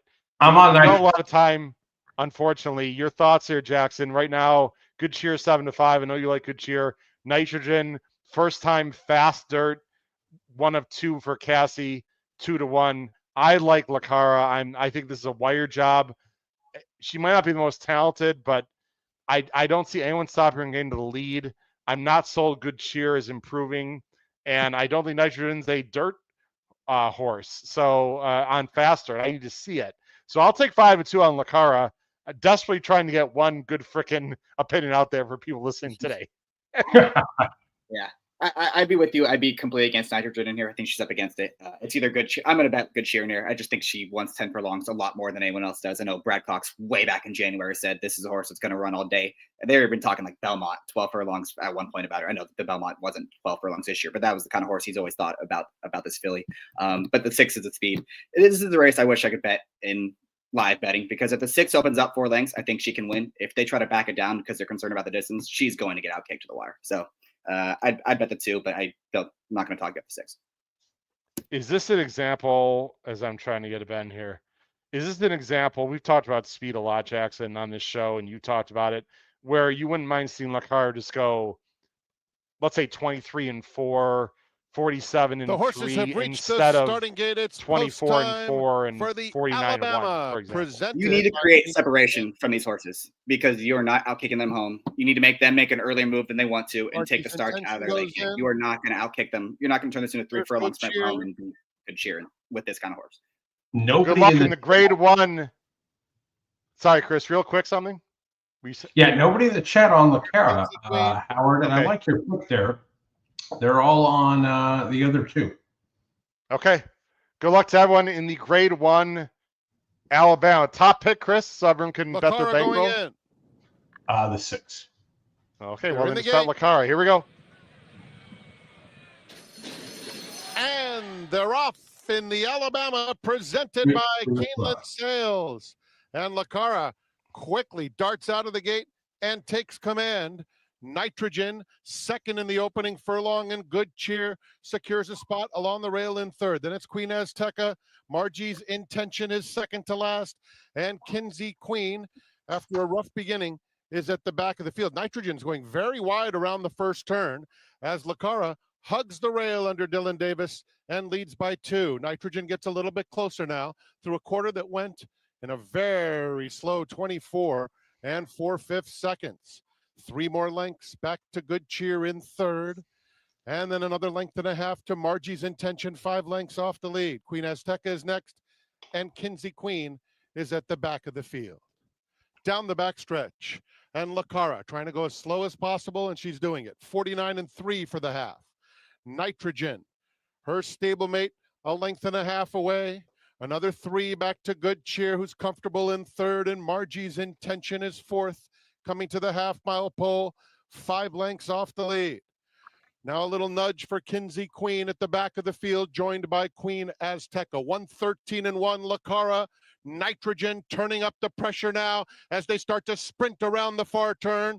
Luis Saez and Good Cheer being called upon too. She has 4 lengths to make up, being motivated to get after the top pair. Lacara and Nitrogen looming large with a quarter of a mile to go takes the lead away from Lacara as Good Cheer angles to the center of the racetrack. Then Margie's Intention, they're coming to the 8th pole, and it's Nitrogen in front by 2. Good Cheer is trying to run her down. These are the 2. Nitrogen still full of run with a 16th to go. She's shifting about, but maintaining the lead while going wide. Good Cheer opts to go inside. Nitrogen and Jose Ortiz to win the Alabama, presented by Keeneland Sales. Good Cheer was second, Margie's Intention third, and Lacara finished fourth. Yeah, the new Nitrogen just was absolutely fantastic. Go ahead, Jackson. I think the best angle for today is just to throw out whatever the heck Howard and I say and just bet against us, because that was rough. And for once, Chris was wrong. I'll tell you what, it was pretty clear to me that they did not want Nitrogen Number 4, engaging. Nitrogen was first. 2, Good Cheer finished second. 1, Margie's. They clearly didn't want Nitrogen engaging. Obviously, this Lacara there never took an inch of dirt in her face, Jackson. So it was a fantastic ride. Lacara did go slow, like we didn't really want. I'm not really sure it would matter. Good Cheer was like a bicycle horse. Actually had to be ridden to keep up. Nitrogen is I'll tell you what, I got to tip my cap. I was wrong. I don't know what to say. I just wanted to see it. I don't, Good Cheer ran well. Lacara didn't really, but you got to give all credit to Nitrogen. 203.31, pretty slow. I mean, Nitrogen still has that high knee action. She was all over the place. I don't think they're going to look at this though, right, Jackson, in the stretch? I don't think so. I think the 2 is a little tired too. It's kind of funny that the 4 starts drifting to the right. Louis tries to go around him, and then he decides I'm gonna go inside, and then 4 immediately starts drifting inside too. So he was kind of I don't think there's nothing that they're gonna take her down for. Nitrogen ran well. I mean, she got the trip she wanted, and she kind of proved that with the right trip, she can absolutely handle the dirt. And it's gonna be curious to see what they decided to do with her, because there's a lot of options for her now, whether they go back to the turf or they keep her on the dirt. It's gonna be interesting to see what they want to do. I mean, why not point to the Breeders' Cup distaff at this point? Like, I don't know what Breeders' Cup turf race she would go to. Right. I don't think she's good enough to win any of the Breeders' Cup turf races that she'd be offered here. I'm sure Cassie's going to figure it out. I'm not sure if in fact, I'm pretty sure she's not good enough to win the Breeders' Cup distaff. But this is one of the better 3-year-old fillies, Chris, we've seen in a while. How versatile is this horse? And did she just increase her broodmare value or what with a grade 1 on dirt? I think has she won a grade 1 on turf too? Or I believe so, right? I'd have to look it up. Howard, she could run Friday and Saturday probably at the Breeders' Cup. I'm sorry? She could probably run Friday and Saturday at the Breeders' Cup. I don't think she can. I don't think she's capable of doing that. She's awfully good. She is not a grade 1 winner on turf. So maybe they Okay. think they can't win the distaff and they look at like the QE2. Is the QE2 a grade 1? It is, right? Yes, it It is. is, right? Yeah. I would assume they're going there for sure. Yeah, that's a good You got call. options now, which is I was great sort of format. referring to the Breeders' Cup race, but that's actually a really good call, Jackson. I'm sure. In fact, I'd be shocked if they don't go there. That seems very logical. What do people have in the chat? Any hate for Jackson and I with our god awful picks today? Bring it on, Bring it on, baby. everyone. Bring it on. What do we You got? gotta take the good with the bad. We've got some time between races. If you want to do a quick pivot, we do have a stakes race on the dirt at 7 furlongs at Gulfstream in 2 minutes. You want to do some speed handicapping because we got some time, 12 minutes to Del Mar, much more to Saratoga.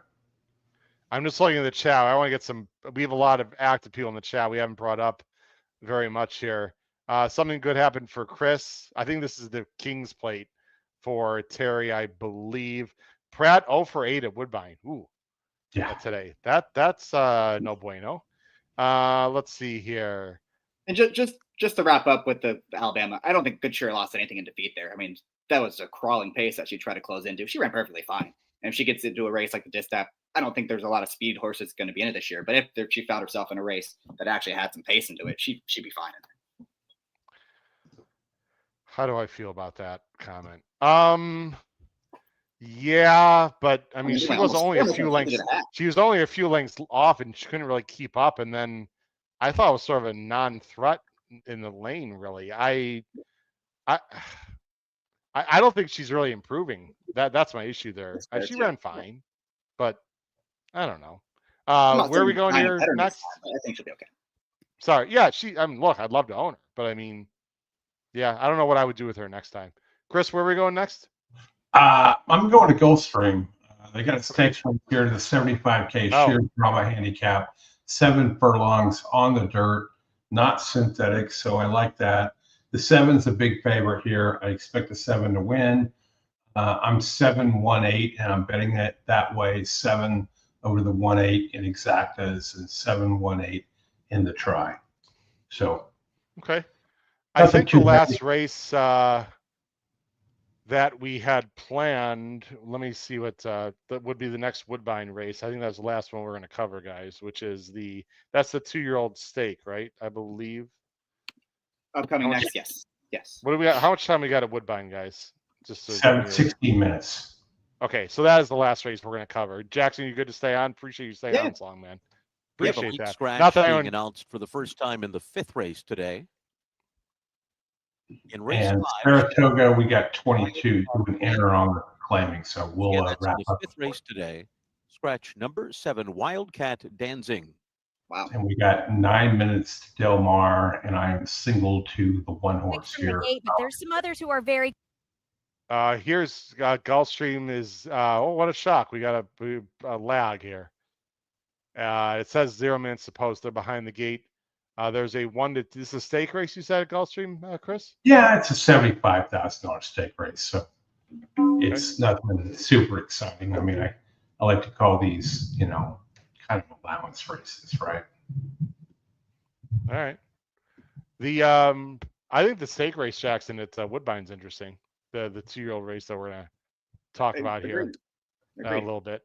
I think there are some runners in that race. Let's see here. I'm just looking at.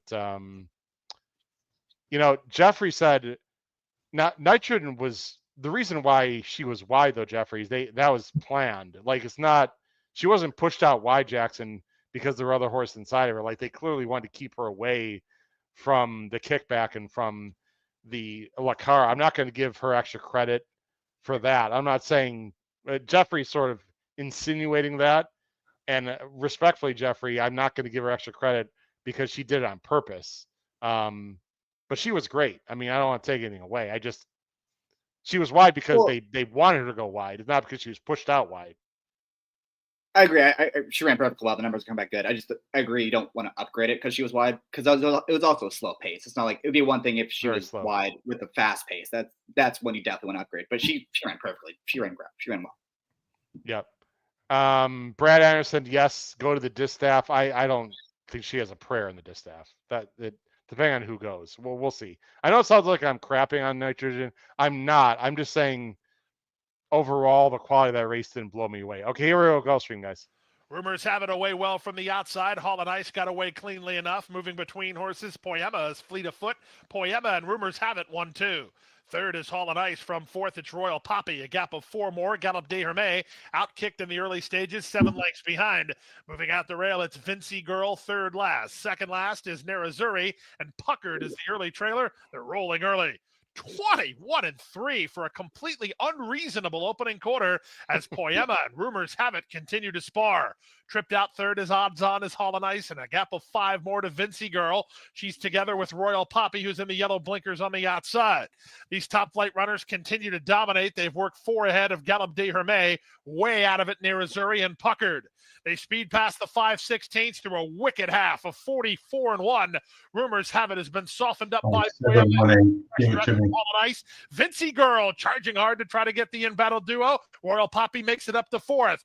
They move to the top of the stretch. 3/16 of a mile to run. It's Hall and Ice on the outside to take the advantage. She was close to that fast pace. Rumors have it is right there with the fresh legs down the center. Vincy Girl, final 1/8 of a mile. Vincy Girl rising to the occasion and takes the lead now. Back to second is Hall and Ice. Here's Nerazzurri up for third.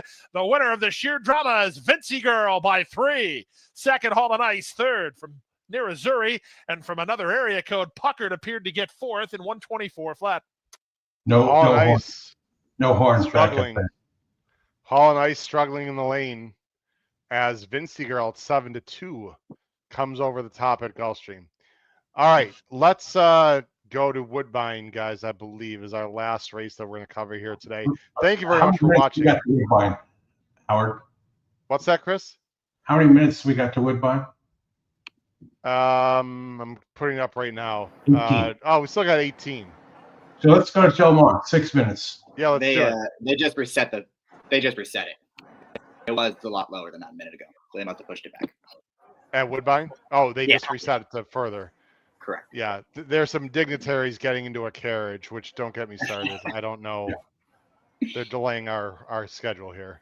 Well, I'm sure they're very Howard, I would love to see you and the HHH crew at your Saratoga or Keeneland trip in a carriage. That would be awesome. That would be right now. I deserve to be the crap that's coming out of the ass of a horse right now. That's what that's pretty much what I would deserve based on my picks today. It's what's interesting though is we go to Del Mar. We got 5 minutes. Let me just ask you guys a question just for a minute. I think this week is a great example, Chris, how difficult this game is because last week, you're having a great day. Congrats, my friend. You're absolutely whipping ass. That's amazing. But Jackson, I have a ton of respect for you as a handicapper and as a person also, and hopefully you feel slightly the same about me. It's very hard in this game to not be result oriented for sure. I appreciate that, Wiz. It's very hard to not be result oriented, but if you're constantly result oriented in this game, not only will you drive yourself crazy, you're also going to lose confidence. And when this thing's over today, look, I got the pick 6 at Del Mar to cry. Actually, I probably won't play now. But we all want to win a lot of money, but you have to stick to your process, right, Jackson? Just because we didn't get the right trip or the perceived ride that we wanted, whatever, shit happens in this game. Sometimes you're just going to be very wrong. Sometimes the horse racing guys are just not going to be on your side. But you have to be able to stick with your process and not start panicking, right, Jackson? Like start making all these, what am I doing wrong? I got to make all these changes. Talk to the mental part of this game because you and I are having a rough day, and I consider both us pretty good handicappers. Yeah, you got to have a tough mindset. You got to be like a corner. You're going to give up some bad plays. You're going to give up some really bad plays pretty often, and you got to get right back in there on the next play and be okay. You got to be process oriented over results because think about the volatility of a coin flip. 1 out of 2. Now you're doing that, and that's with 10 different outcomes, and you're doing it every single time. There are going to be stretches where it's just brutal, and it's gonna be awful, and it's gonna suck. But you know what? You got to hang in there and get back on it, and just trust that you're a good handicapper, and you can get back in there and find something that you really like, and you got to crush it. Yeah. It's gonna all even out in the end. You just got to take the highs with the lows. I appreciate all the positive comments. I didn't say what I said to, woe's me. I'm a big boy. I can handle it. And for people that are new to the show, I am not a chalk player, and I know Jax is not a chalk player. Like, I'll play chalk when it's there. Clearly, Chris is hitting mainly on prices today, and I like to go with prices too. Just sometimes it doesn't work out. So appreciate people in the chat. I know last week, I don't know how we're doing with people watching and betting our opinions today. I guess if you're betting Chris, you're a zillionaire. If you were following us last week for 2 hours, we were crushing. So anyway, appreciate that, Horses Marco. are now approaching the starting What are your gate. thoughts here at Delmar, Chris? We'll cover this race and then the last race at Woodbine, or the next race at Woodbine. I'm single to the one here, Falcon Jet for Baffert on the rail. Don't love it that much, but it is what it is. Bob does what he does. I think the 5 Chapter 1 could be also a player there. I'll do some hedging in my pick 5 on that. The 7 into the mix for Doug O'Neill and Frazier. If this race was on the dirt, I would love it a hell of a lot more. But he's been working well in the last 2 works in company and outworking the mate the race before with a price, small saver bet. My pick 5 is only $60. I've got it at $5 with multiple singles. So we'll see what happens here. But, to your point before, Howard, as they get into the gate here, yeah, the game's hard. And, this is the old Kenny Rogers song, right? You got to know when to hold them and know when to fold them. I see these touts on Twitter posting, here's my free picks for 8 tracks, and I have a positive ROI. Are you going to really bet 85, 90 races a day and try and get there? No, you're not, because that will sink you faster than the Titanic. So pick your spots, crush your bets, bet your opinions, and right at the wire is right. The C has no memory. So just will be find your spots with these things. It's like any other gambling game. Noah Meyer really likes the 1 here, by the way. They're both Bafferts, right, Jackson? The 1 and the 2 are both Bafferts, I think. Noah Meyer on Delmar tip sheet likes the 1. Good luck, everyone. They're off. Falcon Jet, litmus test in the mix on the outside. Send It Mo. They've all got early speed. Chapter 1 right with them too. And it's 3.5 back to Arizona Moonrise and Trailblaze. Up the backstretch, and Send It Mo goes to the frontier, leads it by a length. Chapter 1 on the outside, second. Litmus Test is third. Falcon Jet back running in fourth. In the mix is fifth on the outside by 4. And then comes Trailblaze and Arizona Moonrise. 3 furlongs to go, the quarter, 21.52 seconds for Send It Mo, who leads the way by a length and a half. Litmus Test sent along from second. Chapter 1 trying to keep up in third. Falcon Jet fourth down toward the inside. Send It Mo turning for home in front. Litmus Test is a length behind and trying to close in now. And Falcon Jet has kicked it in on the far outside. Litmus Test is taking the lead. Falcon Jet, the stablemate, runs at him. Litmus Test and Falcon Jet down to the wire together. Litmus Test has the lead over Falcon Jet. Down to the finish. Litmus Test wins it.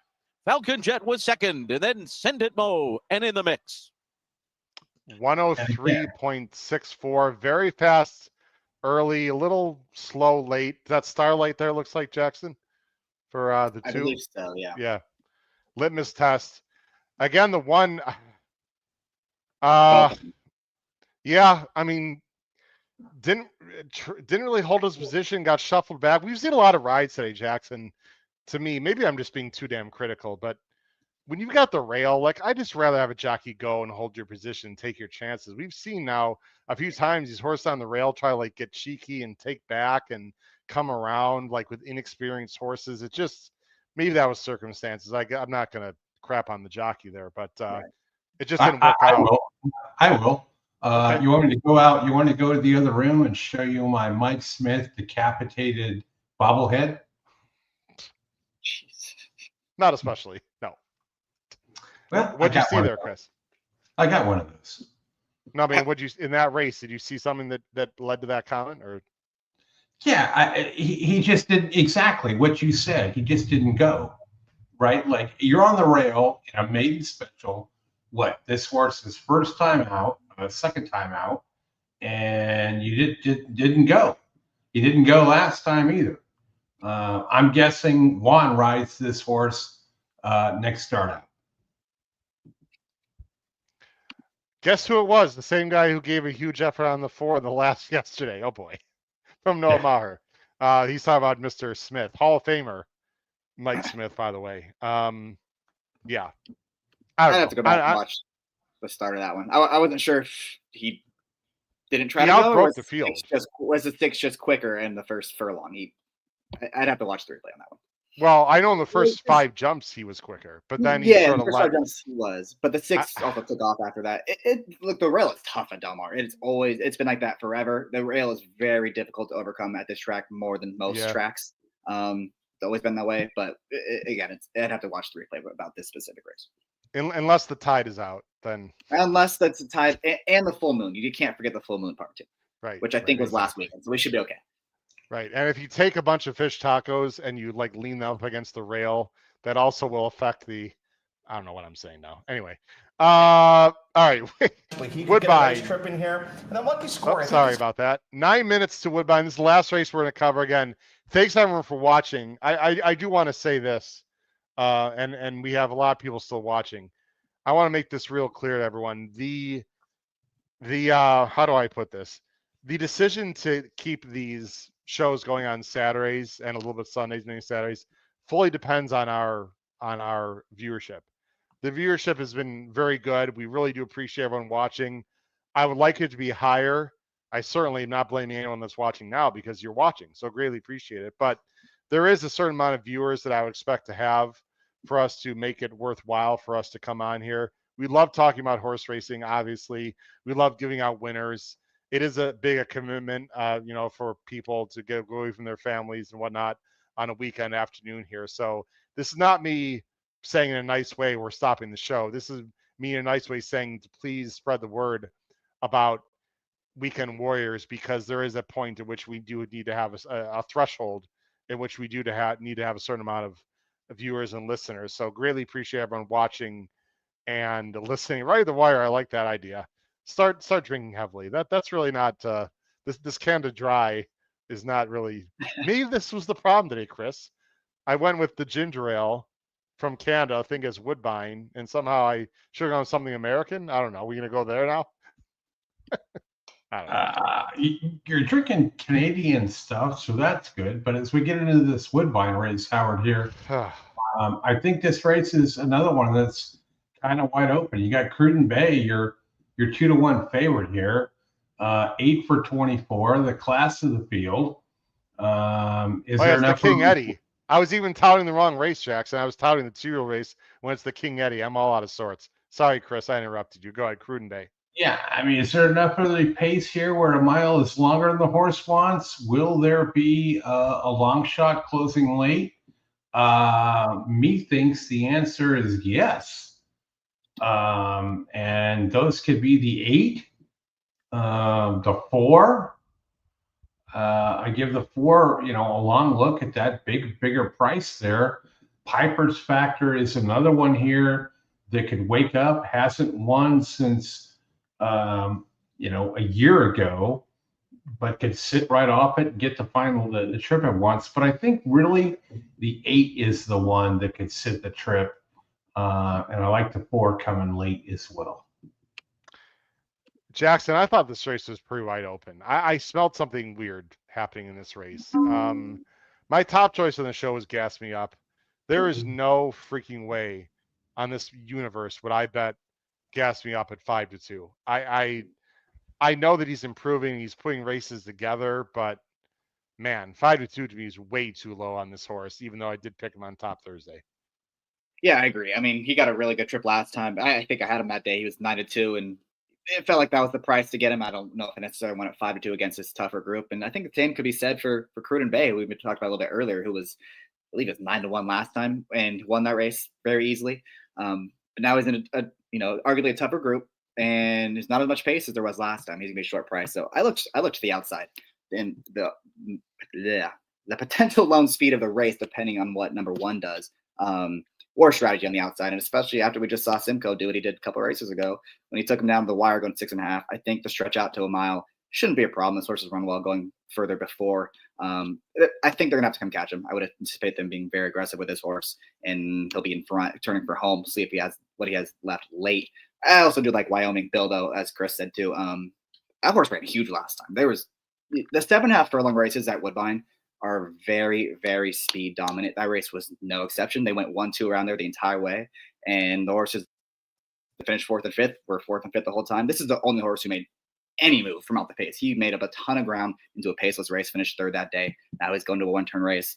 The big question mark is he going to get the setup he needs? I'm not quite sure he's going to, but at 10-1, I think he's a good enough price where I'm willing to take a shot on that. Let me go to that. That was on the inner, and again, you said it very well. The inner, you don't want to be wide. You want to save ground on the inner. Let's go and watch that replay. Liscano, by the way, is taking over here today. Lost to Journeyman and Society's Thunder. Talk about this trip into the stretch. He's the 7 in that orange, I believe. Yes. Making a wide move. Actually, he's in the yellow. Go ahead. Yeah, he just comes wide. And look, the 3 and 6 just go 1-2 around there the entire way. The 1 and 4 are stalking behind him. No one's making up any ground except the horse from absolutely nowhere. He comes flying late for 3rd. He's the only one doing anything. He's the only one who ran at all in this race outside of the top 2 who did all the dirty work. So I think you're probably supposed to upgrade that performance because they did not go that fast in that spot. He was still able to close ground into that pace. So I thought he were really well in that spot. He's an improving horse. He definitely needs to take another step forward to win this race. I have no doubt about that. But he's only 4 years old. He's improving almost every single race, and I don't think he's that crazy in here at 10-1. Not only that, it looked like he wanted to get to the outside, and like he had a little, I don't know if it was a lead switch issue or the horse in front of Jackson like kept going wider, and he had to go even wider. Still, like it just the flow didn't work out the way that he needed. We talked about this a lot on our show, Chris. Now Patrick Husband's got the rail. Okay, here we go again. However, I will say this before the race starts. I think he'd be best to actually sit in the pocket in this race. Turf racing is completely different than dirt or synthetic. And I don't think he wants to get into a pissing match, Chris, with the 10. I think if you're a fan of Piper's Factor, which I know Paul Halloran likes this horse a lot, and he's getting 7-1. To me, Chris, you let the 10 go, and then you just sit right off. But I don't, when I say sit off, I don't mean 4 lengths off. I mean literally, a half length off, and just sit in the pocket, because clearly I think the 1 has shown that he's better sitting a little bit. I don't know what Vives was doing 2 starts back. I think Piper's Factor is a big factor if he can sit.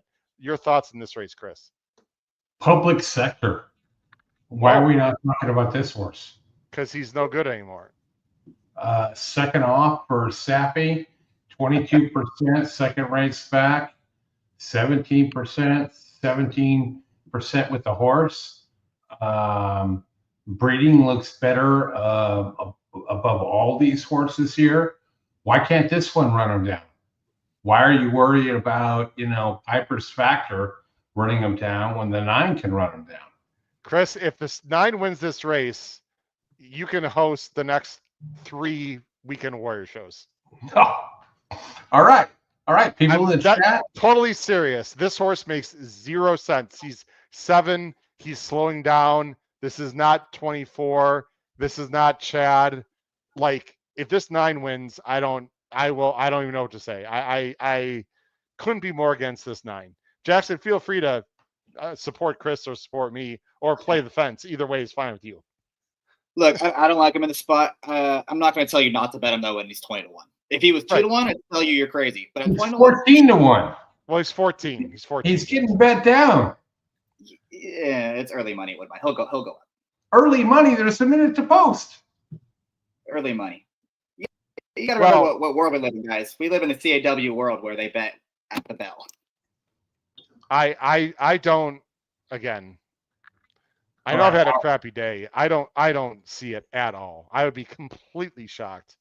There would be 5 horses would have to not run for the 9 to win. I don't. Good luck, Chris. I mean, who am I to say you've been on a roll? Like I said, I'm not in the business of talking people off of 21. Howard, I'm not. Yeah. For all this. I'm not saying don't bet the 9. I'm saying I hate the 9. So people can take it or leave it. I don't. The 9 is running to the windows right now. Howard, does the 9 hit the board? Does the 9 hit the board? Chris, the 9 has not run a winning race in a year. So if he does, it's out of nowhere. Can he hit the board? I suppose it's a wide open race. I don't I think he'll finish a nice 5th, maybe. I'm thinking of the Michael Jordan video with the quarters. I don't see any proof on paper, Chris, that he's going to hit the board. Someone's got to show it to me. If this was last year, I'd say he could win the damn thing. But recently, he's not been very good at all. I mean, so I don't know. Howard got his hat from a hat making company, Katie. And I'm going to talk to Howard about a merch store next week. Okay. So, Well, Chris, hold on a second. Now I got to push back a little bit. What recently has he done that makes you think he's going to win this race? Show me. Give me some real proof. Don't just say he's going to win. Like, give me reasoning. I'd love to hear it, honestly.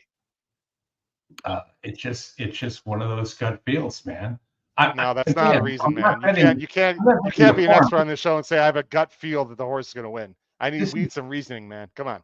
This is an entertainment bet for me. I don't have a lot riding on this. I'm going to put like probably 15 or 20 across the border on this horse and whatnot. You know, finish 5th, 10 lengths off, last out, bumped early before, you know, Prominent faded, you know, which was a year ago, and second off for Sappy.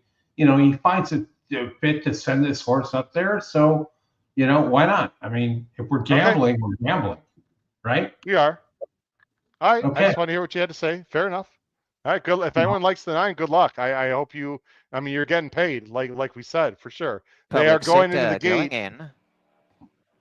Be ready for public sector to win by 3 here. Everyone, knowing the way Jackson and I are going. Good luck to everyone. Here we go in the King Eddie. I'll bring it on screen. And they're off. And a great start for War Strategy, and Pietro Morin came flying out in front. Away sharply is Piper's Factor on the inside, and a nice beginning for Mason's Gamble. And then Public Sector moving through is Twin City. Fighting the rider there is Gas Me Up, has got back to 3rd last. Just behind on the rail, Cruden Bay. 2 lengths away is Wyoming Bill, and the trailer is Lucky Score. Separating from the pack here, War Strategy and Piper's Factor as they turn up the heat. They've gone away by 5 or 6 lengths to Twin City against the hedge, and then Mason's Gamble. This field starting to really string out. About 3 lengths away, Cruden Bay pushing up on the inside of Public Sector. Tracking them is Gas Me Up and Wyoming Bill, and tailed off last, Lucky Score 7 behind. But they've been cracking along at this fast pace, and Piper's Factor at the half-mile in front. War Strategy on the outside in second. They've come clear by 3 or 4 lengths still to Twin City and Mason's Gamble. Another 3 away, Cruden Bay and Public Sector. 4 lengths to Gas Me Up. Wyoming Bill as they close in on the leaders a little bit, and tailed off last, Lucky Score as they turn in the King Edward. And on the inside, Piper's Factor, the outer War Strategy. And now coming is Twin City, Mason's Gamble, Gas Me Up and Cruden Bay are there. Cruden Bay looking for room. And down the outside, Gas Me Up and Wyoming Bill and Lucky Score from last. Here comes Gas Me Up and Cruden Bay to go to the front. And it is out wide, Gas Me Up going to the lead from Cruden Bay. Wyoming Bill down the outside, battling away is Twin City. Gas Me Up in front, Gas Me Up, and down the outside, Wyoming Bill is finishing on. Gas Me Up in the King Eddie. Gas Me Up goes on to win. Wyoming Bill second, 3rd Twin City, and then Cruden Bay. The race time 1:33.85. I picked the winner and didn't bet it. I picked the winner and didn't bet it because it was 5-2, Jack. All right. Hey, Chris, blow the horn because I need it for my Eagle, man, since that was my top pick on the show Thursday. Blow that there. There we go. Tell me, the 9 ran better than you expected, right? No, he finished 6th in a race that fell apart. I mean, he did what I figured he would.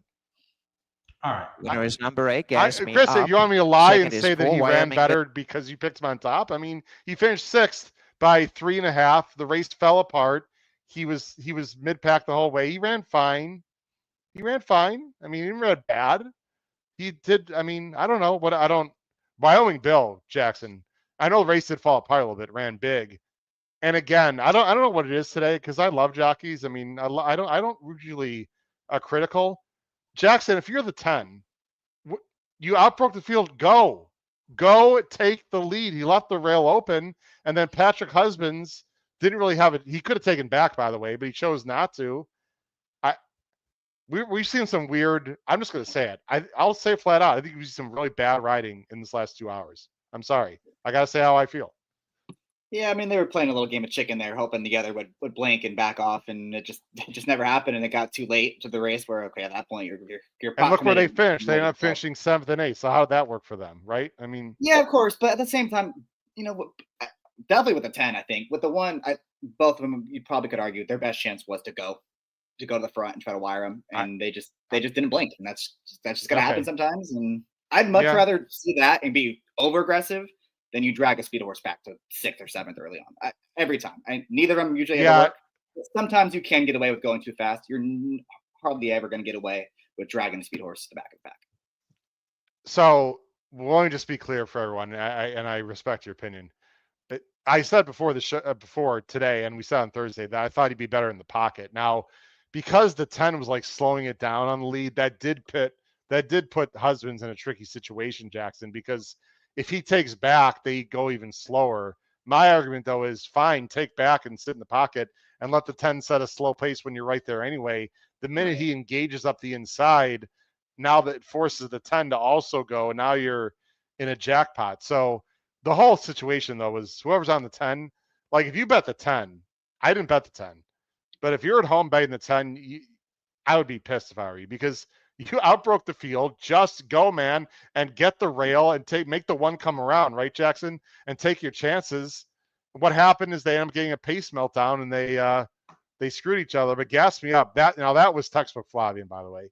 Really good ride by Flavian. Final time 1:33 and 4. It comes 8-4 to how about Twin Cities, Chris, at 53-1. Who for Nichols actually ran a big race. How'd you feel the overall quality of this race, Chris, in general? Kind of weak. I mean, any day you get a winner like this, and then Nick Zito gets put up at Saratoga. Those are lottery ticket type things, right? Like you did that. Well, that was the right call, though. The Zito thing was definitely a takedown. Sure, it was the right call, but Nick Zito wins like 2 races a year, so. Yeah. I will say Zito's won 4 races all year now. That horse has won 3 of them. So that horse is okay. The rest of his barn, I don't know. But that horse is okay. Man. It's amazing. All right, guys, we're gonna shut it down here. Really appreciate everyone. Was there a comment, Jackson? What did I miss? No, it's just funny. I agree with Chris. I agree with Chris a lot. All right. We're going to shut it down here, ladies and gentlemen. Hope you enjoyed our show. Jackson, especially you, were on the whole time. Really do appreciate that, man. We love your expertise. It doesn't always have to work out in the Go Raiders for Chris. Are they playing tonight, Chris? Yes, they are. They're playing the 49ers preseason. Right. You like Genty?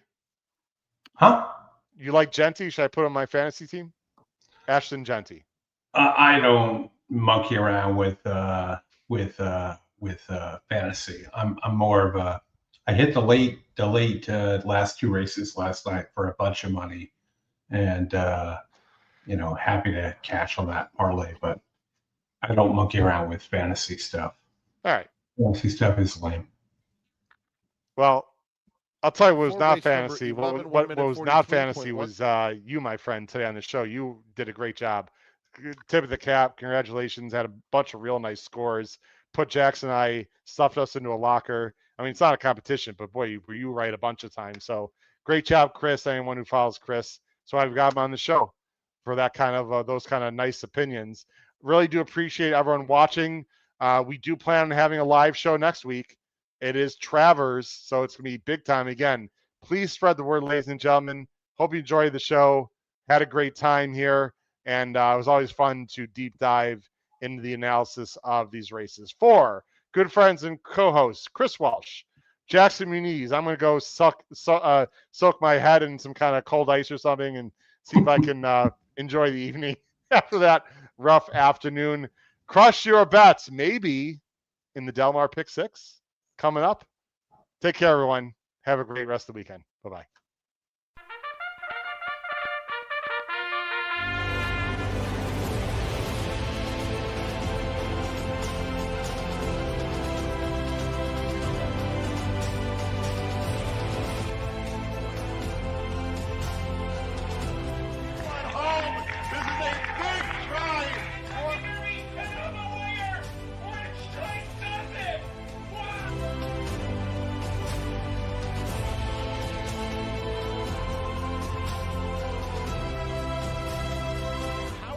benefits. If you have not followed his Triple H horse racing podcast, you're missing out. It's one of the best podcasts in the country.